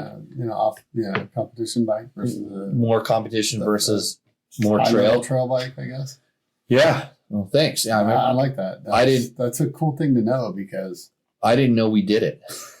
You were a lot part of it, but I talk in front of a camera all the time and I forget. Yeah, I guess. You know why I talk in front of the camera? So I never have to remember that stuff anymore. and then somebody went and video, kind of like this show. I'm going to turn my brain off in 20 minutes, and I'm not going to remember anything that we did. Hey, I put some CCR sports stuff in the back of my wife's new truck. Yeah. There's an Instagram post of that floating around out there. Really good stuff. That's promoting the show. What else do we always going to play? I'm going to play the kids. I'm going to play the kids video, the TTR 50 video. I haven't even told Woo. I haven't even called up my buddy Woo and told him that this is done. Let's see if I can make this work. Okay, here we go. Hold on a second. Johnny Perkins kids makes a cameo in this. Oh, okay, cool. Yeah, some place, shape, or form. Here, let's see if I can make this full screen. Maybe I watch it on YouTube, view it on YouTube. Here we go. You're not a child. You're a man. Do I have to watch commercials? So stop wearing so many layers to go outside. I'm going to make money by watching this. Hold on a second. There we go. Now, if I go like this, and then I can go.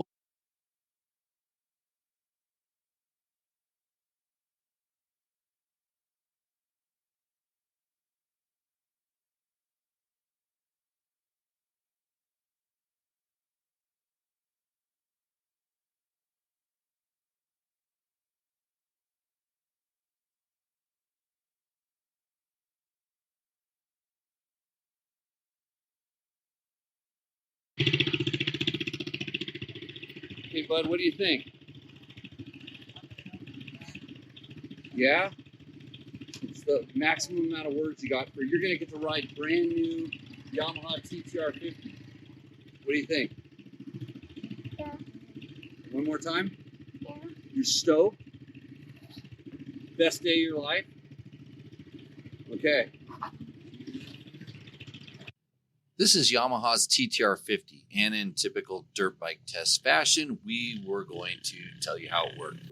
Or we're actually going to let the kids tell you how it worked, but they were too busy riding and sometimes singing while they were riding to get you all the details. So we intervened a little bit, but don't let that get in the way of a good little story.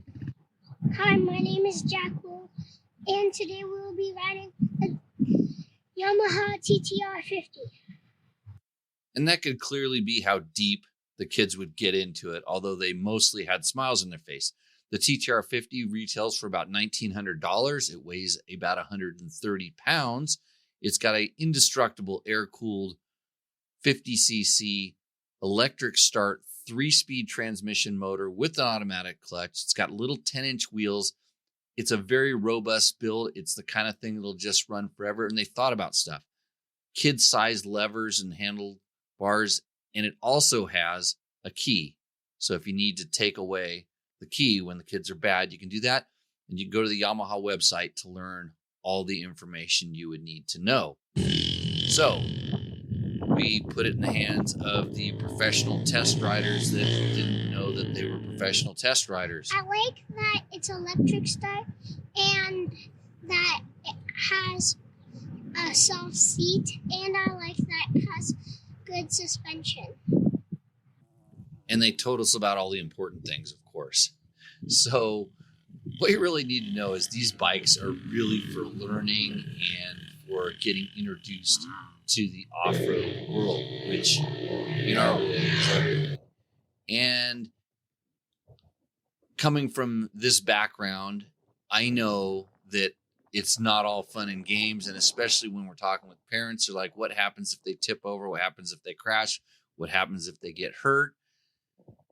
I kid you not, that learning to ride an off-road vehicle will teach the kids so much respect for mechanical objects, to understand how to be in control of vehicles, to take responsibility for what they're doing, even though at this phase. This is good for a beginner, and it's good for trail riding. Hang on, Dad. I'm gonna get it in neutral, so next time I can do it. Next time. At this phase, they're just learning.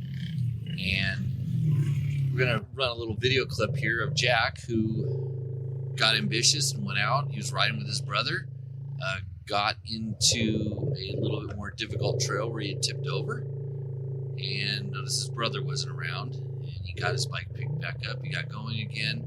And he's just learning how to shift. He's learning the procedure to start the bike. And the hill was a little bit steep, and we're a little bit stuck. So he's kind of going through the motions to get it unstuck while realizing I'm out here by myself. So he's going to work on it a little bit, and you're going to hear his breathing go up, and you're going to hear him get a little bit nervous and not really happy. These are the kind of learning experiences like, whoops, uh-oh, I didn't break something, did I? These are the learning experiences that build character. And now, at his age and his size, this bike's a little bit heavy, but he's still able to muscle it and pick it back up. And even when he does, he's probably more concerned that he's tipped his motorcycle over and it's leaking a little bit. But he just keeps working at it. And this kind of experience, going through the process, what do I do now? And you can tell he's nervous and he's upset. But luckily, he's not that far away from Dad, and Big Brother is basically right around the corner. You're going to see this in a second. And if you ever wonder, some kids that never get into predicaments like this, that don't have to figure this stuff out, all he wants to do is go ride his motorcycle and start singing again. And this is preventing him from being able to do that. So he's going to do everything he can to fix it, including digging out the tire, which might have been the best thing. Luckily, big brother Chase comes along. And because he is a little bit bigger, it's much easier for him to kind of muscle this bike around. Again, he knows some of the procedures as well, although pushing it up the hill probably wouldn't be the best one. So Chase is just going to muscle that sucker around and get the bike started for his little brother Jack, and then we're off. Back to singing.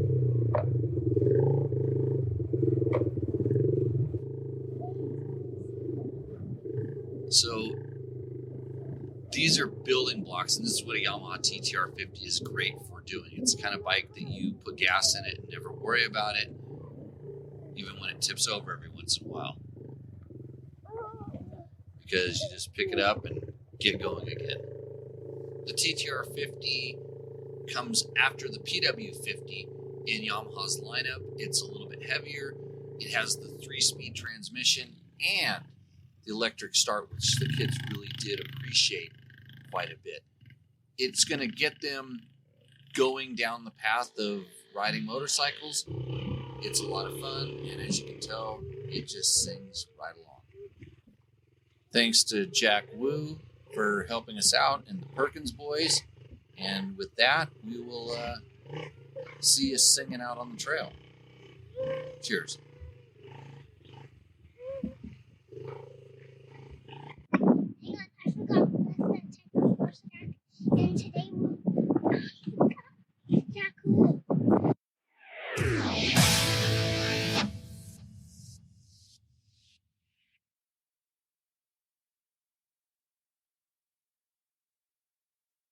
God, it brings me back, man. Huh.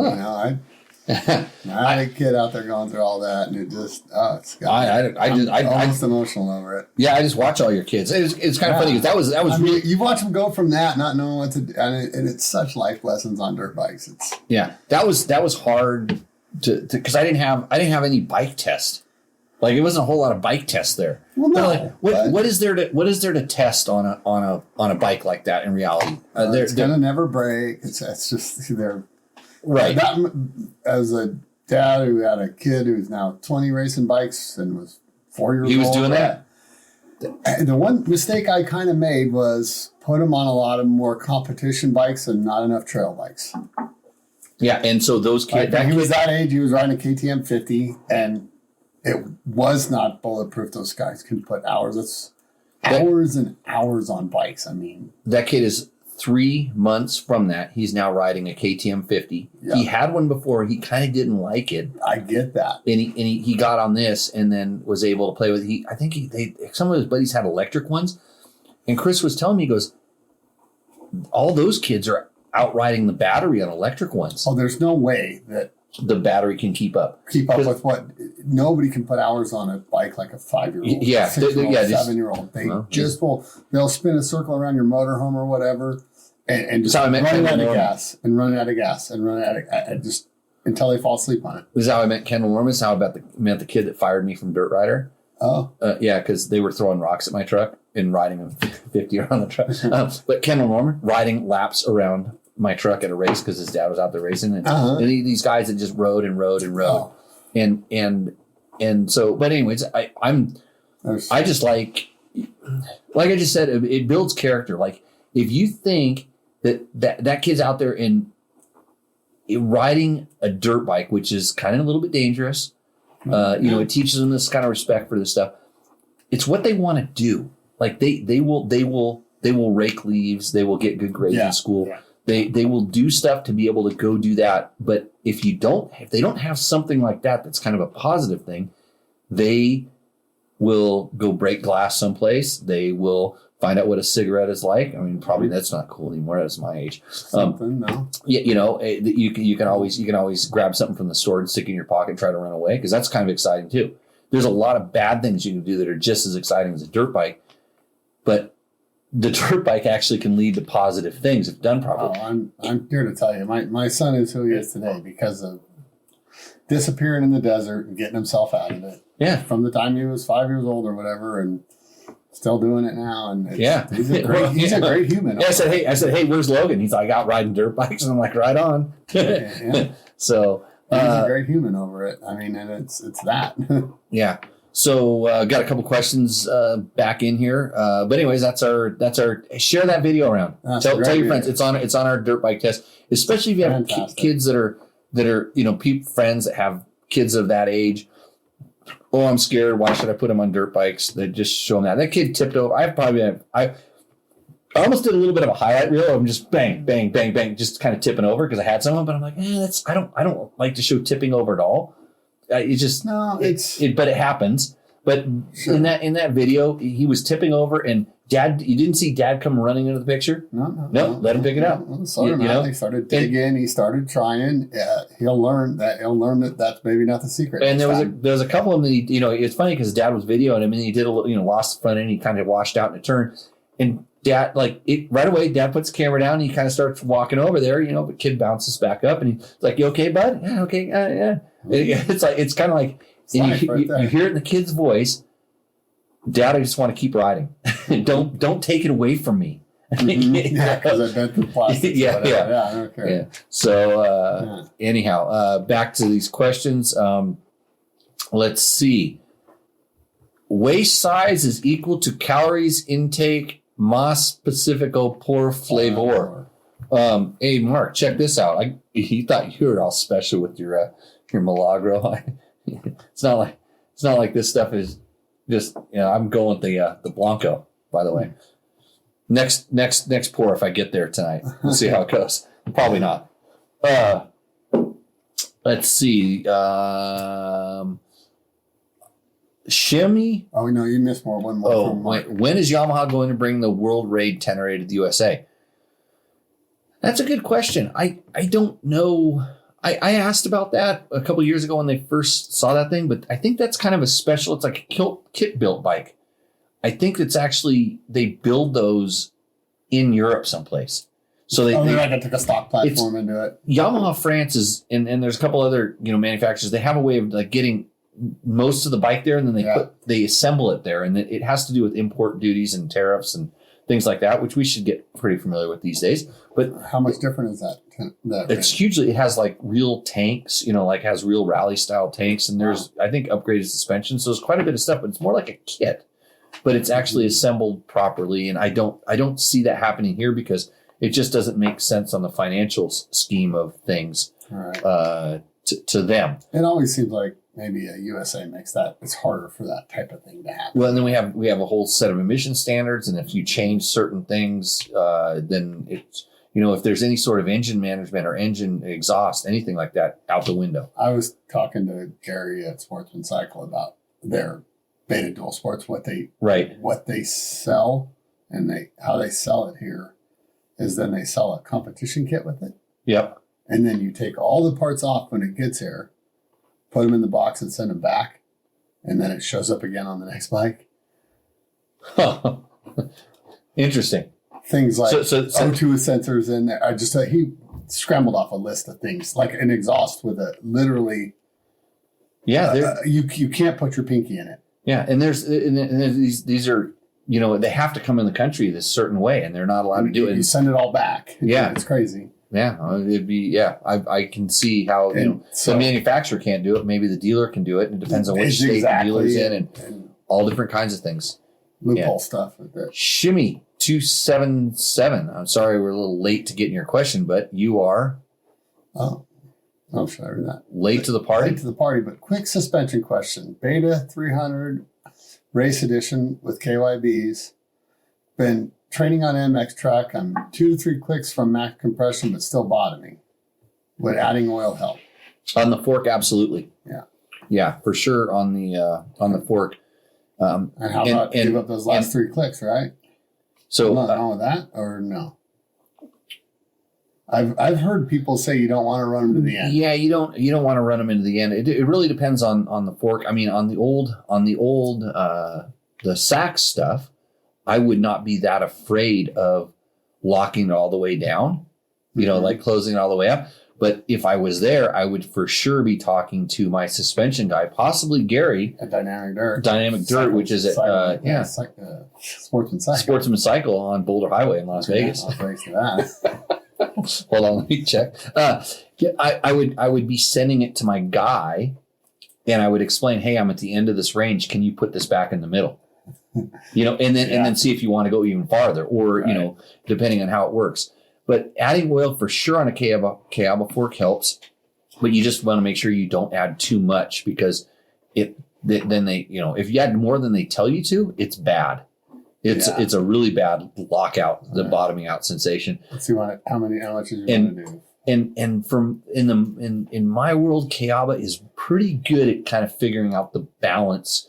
Like you only have to add like 5 to 10 cc's to get to a place where it's going to be substantially better.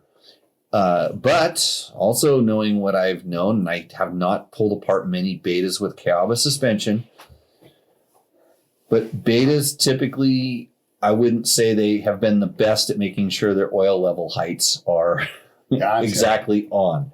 And I don't know if that beta suspension is assembled over in Europe, or it's assembled in Japan, or different things like that. It's production stuff. Who knows? I don't know who's putting the oil into it. The different things like that. So it probably wouldn't hurt to give that stuff a check. If you're also on the back shock, this could lead into springs. You might be on the edge of the springs ability to kind of do the stuff for you as well. So Shimmy, let me know if that kind of helps. But next time you got to get the party a little bit earlier, and that's the long answer to a quick question. Yeah, he says he knows it's not the and right also bike for MX, but it's the only one he's got. That means it's the right one. Yeah, your bike is right by. And it's always going to be a little bit soft. And if you just go into the MX track and you're just going to max the compression out pretty close to all the way, that's not a bad thing to do, because then you can back it off and kind of have a good area. But yeah, the oil will help in the front, not so much in the rear. It's gonna take spring and then some valving to get it there.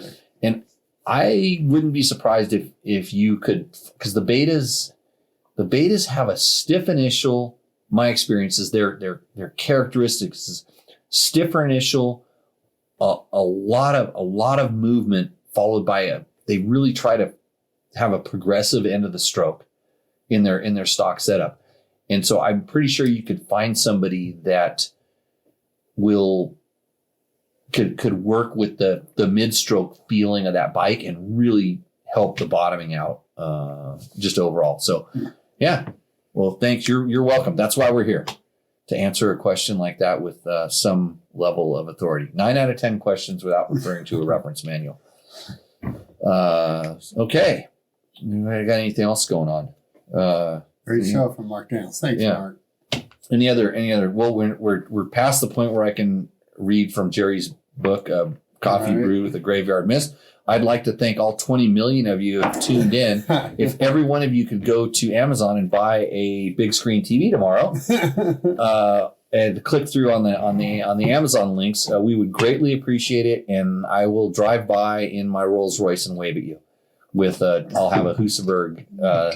By then I will have bought Husaberg with that money. I'll buy Husaberg from KTM because they're in a selling phase right now, and I'll drive by with my Husaberg mounted. You did work that guy for that. Mounted on the roof of my Rolls Royce, because that's the kind of baller I would be if you guys would just click through my links, and then I'll give Trevor Hunter $20 to keep producing content. The guy didn't call in, so he's going to get fired tomorrow because he puts videos up on his channel now, not even on ours. Yeah, he's on. Do not, and actually, if you have a chance, go to his videos and leave a really mean comment and say Jimmy said so. just flash mob his thing. He'll like the views because he'll get those pennies from YouTube. But hey, I need some test riders for some SSRs.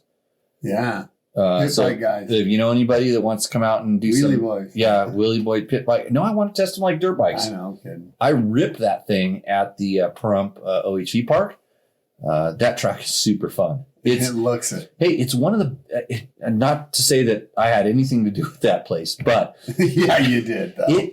It as far as the kids track layout, the way the turns are shaped, it would be because we built some really when we had SoCal XRs, which was our mini bike racing club back in the day. It was this backyard supercross, that whole Langtown thing. It was all these overgrown apes like myself riding mini bikes around. We had some pretty cool tracks. I honestly think that track could be one of the best. Just the layouts and everything like that. We could tune it a little bit with jumps, and I guess dirt needs some work. Okay. I mean, it's not bad, but I guess so. I wasn't here for the last.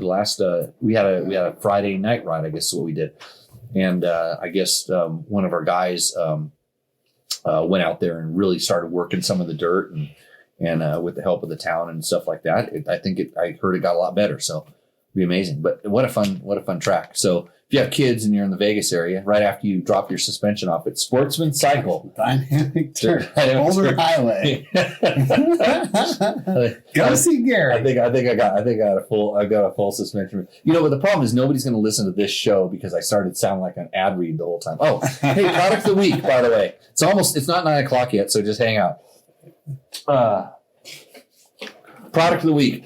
This is a segment that we haven't done for ages. I want to tell you because I'm a Scott goggle guy. Same. And people say, like, why do you run Scott? It's because they send me lots of money, just bags of it, kind of like Climb and Yamaha. These are basically they're the Prospect goggles, which is kind of their newer goggles. Remember the Scott Model 89? No, I was. You weren't a moto guy back then. Oh, yeah. So like the 89 was like the classic goggle. And there's been a lot of goggle companies come and gone. And there's lots of new goggle companies, and some of them are great at marketing, and some of them are really good at trying different things and unique things. But it's like there's something for being the standard. And I mean, Oakley is another one. Oakley builds really good goggles products. I don't know. $300. Yeah. And I think they're taking the high line on we're going to be that premier. Yeah. And Scott's kind of the same way. But anyhow, I wanted to kind of just talk about goggles in general. So these are a little bit more expensive than, a lot of the, I don't want to say alphabet soup, kind of like helmets. There's a lot of people that, figured out, hey, we can go to an injection molded company and we do this stuff. And then we can, there's this company that makes lenses, or we get lenses cut. It's cool logo market. Hey, I get emails 5 times a week from companies that want Dirt Bike Test to make a product. Whether it's titanium foot pegs and chains. Yeah, titanium chains. I got an email that the other day. Oh. Or whether I want to make goggles or leather gloves or tassels for your jackets. Yeah, strap-on tassels for your jackets. I get these, Dirt Bike Test branded. If you want to invest with me, go ahead. Does Dirt Bike Test sponsor Trevor? In a very strange way, we made Trevor. Yeah, so that's but so he runs our stickers allegedly. Oh, Jimmy. Okay, so back to the Scott goggles. I'm going to go to the emergency camera here so you can kind of see these things up close. When this goggle is, I would say generically, it fits more faces than any other goggle out there. Yeah. And it has a lot to do with how flexible this frame is, and that's super important. And these guys have years and years doing. They're in the ski industry. Those people are whiny little bitches. Fanatics. I like my dual snowboards that I ski on. You two planking guy. Yeah, 2-planker. So they are really good. And so it's not just the flexibility here, it's the flexibility here. Like when it goes in this webbing, and just how that manages, between that, the different densities of foam, how it fits your face, how now when we're talking about outriggers on the goggle, like what these do, they actually are outriggers so that the strap can actually pull on the goggle and not sit on the side of the helmet. They're the right size to fit in most helmets. There's a lot of stuff that goes into that. Outrigger is also kind of a cool lock for the lens. Yeah, so it holds so you can basically unclip it here, and the lens pops out. Instead of having 16 different things, you get it set in there. I got to watch the guy at the Scott factory in Utah put lenses in. Oh, I bet that's a magic. Yeah, the guy. It was one dude. I think it was a one family. It was the guy, the wife, and I think his kid.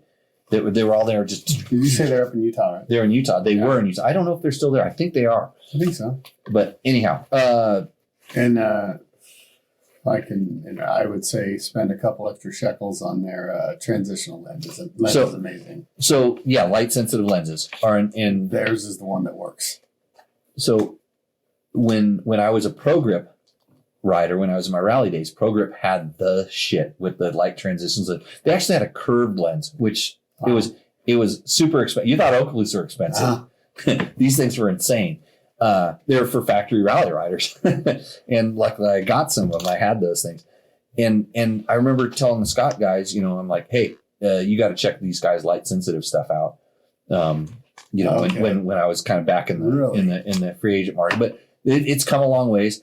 But so this is the Prospect LS, which is light sensitive. It comes with a light sensitive lens, which the lens is, I think, $30-$40, maybe $50. Yeah, it adds some shekels to it for sure. Pretty scratch resistant on the front. You got to be a little careful on the back. Mm-hmm. You don't want to get a lot of sand or dirt inside of there and then rub it.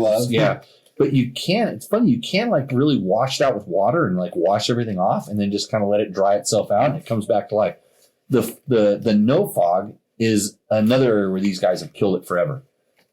Super stoked on the no fog. So this is just this is the standard, like the strap Prospect. Doesn't go to bacon. Nope. The strap lasts longer than the lens. Yeah. Then that's a big thing. So I'll go 3 lenses to a strap in and I've actually replaced straps in some because I had a Pabst Blue Ribbon strap that they got me from their factory snowmobile team.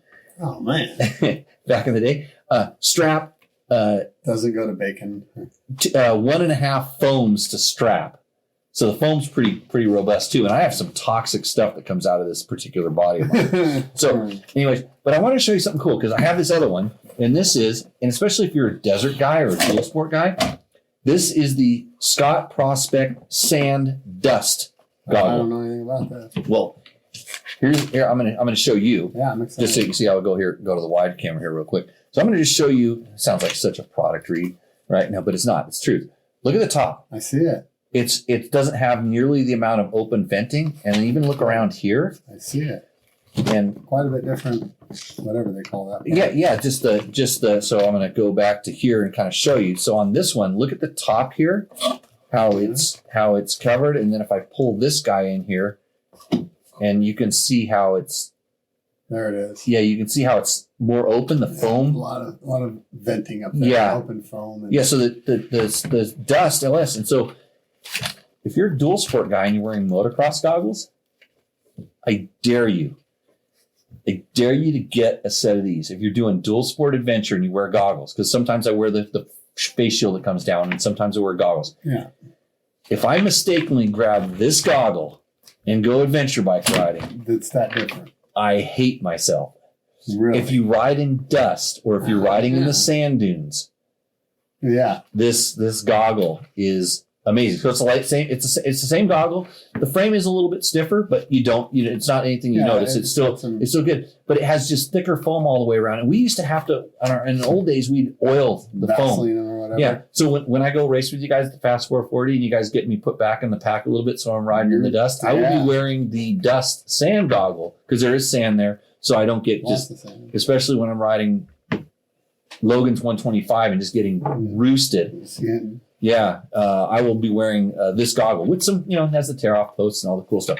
So just kind of a product spotlight on some of the differences. And they have some really cool colored lenses. I wear them for photos all the time, but in my real life, I don't wear those fancy lenses because I want ones that work. There's a rose color that works really good in really good light conditions. Do you usually use the transitional? Almost all the time. Almost all the time. It's so, especially my eyes getting a little bit older, they're a little more sensitive when we get in that really white dirt. And they work at night too because they're not affected by another headlight. Yeah. Headlights, it's only sun that activates them. Yeah. Not like a Baja Designs won't make them darker. Right. And they aren't so dark that you can't use them at night with a decent when light. They go to light, clear or whatever. Yeah, they clear up. Pretty clear. So thanks again to Scott for helping me out with doing some stuff, keeping me in the vision game. And I'm still pissed off at them because I can't get the knee pads anymore. The Recon, there's on Dirt Bike Test. There's a thing. How much they cost, Garrett? I think they're about $90. Yeah. is kind of like, I think the sand one is a little bit more. They can go up to like 130 on the And you high. can almost always find a kind of a closeout weird color or something. Yep. Save some money. Yeah, but it's funny. A lot of times they're sold out. You know, they have limited editions and stuff. I think, and they have they have a real basic one. The That's Fury. it's a Fury, and it doesn't have the outrigger. It has a couple of these little less features, but it's still that same base goggle. Yeah, where sure. when you Not put bad. it on, I wear some of those sometimes. You put it on, and you go, "This is a good fitting goggle. This is a really good goggle." Mhm. And not to say that there aren't some other brands that I've put on.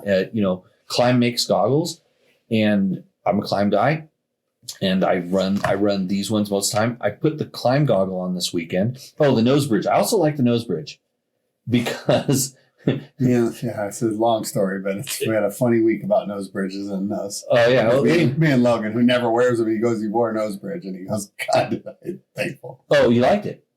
Oh. Yeah, So I like it just for the sun protection mostly. Just because I'm out there doing this shit so much. yeah, Like yeah, he the starts sun's mountains out protection there. makes a little bit of a difference for me. But the funny thing is the Climb goggle is just a tad bit taller, and in the Climb helmet which I wear, it pushes down on my nose. I found the Climb goggle to be a little heavy and kind of. It's a little bit stiffer, but it same thing. It's it's the one with the magnetic lens and stuff, and I think you can go to the one that non-magnetic I lens. had the non. Now they have a new one. Climb has a new one that has like a heated lens.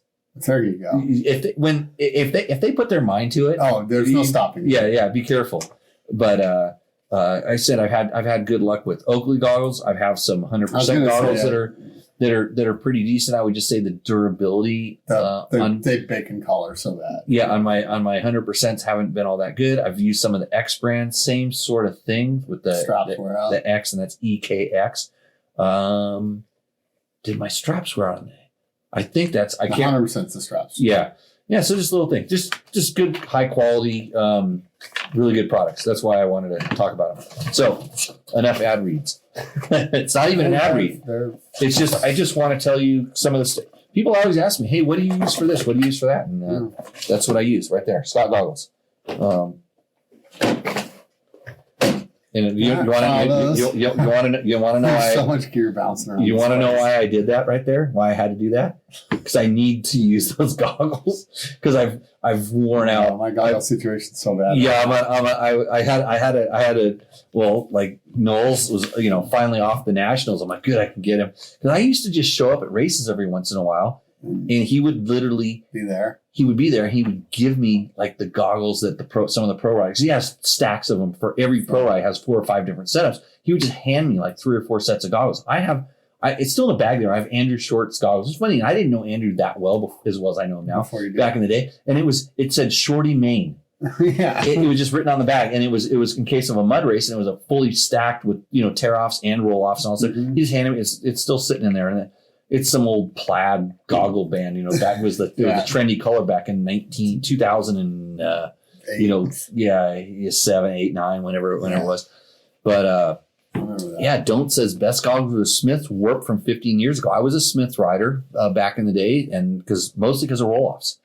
But the Smith goggles were really good as well. And they had and because back then I was concerned about what I look at, they had the coolest shades. Like Smith was kind of like how Oakley drops these kind of crazy ass glasses. Well, there was Oakley, but they were untouchable and they didn't care about off road. But Smith did.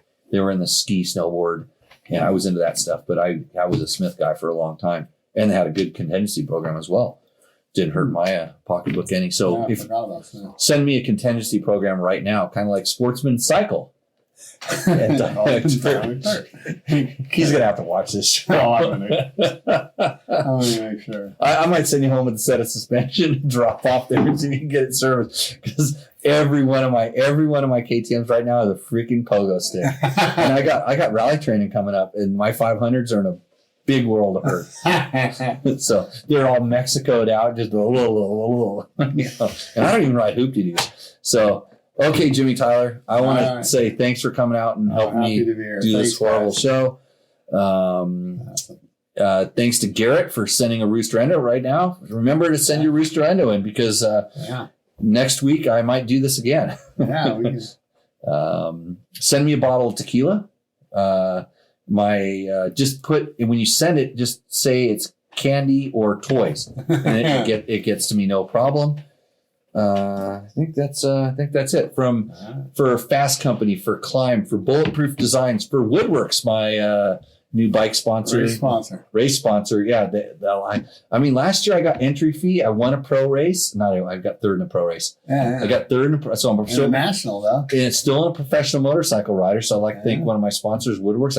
I did my required social media posts. And do you think that I would be the fastest guy in your team? If we had like lay down like especially because we're going to do the vet team for sure. You are. Oh, I don't care about the vet team. I'm talking about the entire team. I don't know if because I want to be swinging some big, around. You and Nate would be a pretty good throwdown. That guy crashes a little bit though. Sometimes. He has he's pretty. He's getting better. Kids. No, he's always been. I'll train him a little bit. He got landed on that, right? It's not really his fault. Yeah. But I'll let some knowledge slip down there. He listens on the team. He does listen. But yeah, you definitely probably be the fastest. Okay, good, because I know what the other that's why I waited late in the contract negotiations. If you're not, we'll tip the stopwatch girl, my daughter, and Because if we can do that, because I know what those guys are getting in their contracts, and I know we'll get. I want to make sure mine's I want to sure my contract's all fattened up like it needs to be. So might need a new bike. I might bring a new bike to the race that we can all ride. Okay. So because sometimes that comes with this.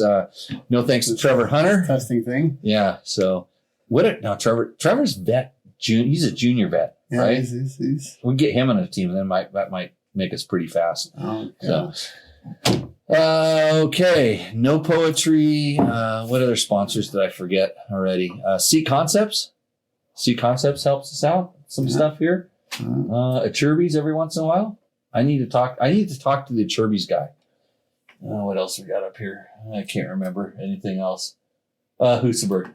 Hey, if you're not doing anything this Sunday, you can see me at the Ormhoff, the Off-Road Motorsports Hall of Fame. I'll be there telling everybody how fast I used to be, and I'm just warming up for the Gene Woods go-kart experience that I'm probably going to go try to take in. I'm going to try to take my wife down there. I'm going to slam her on the go-kart track.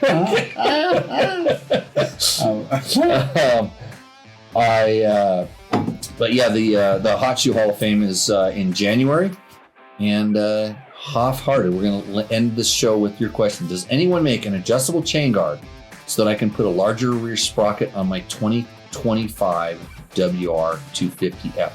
How big of a sprocket are you trying to put on there?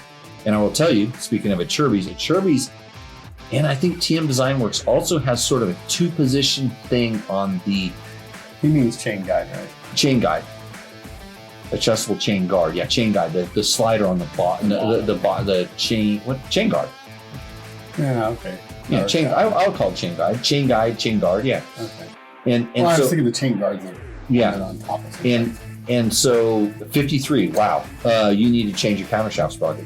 I'm just saying. But anyways, or he's probably he'll tell me he's running a 12 right now, and then I just have to eat my words.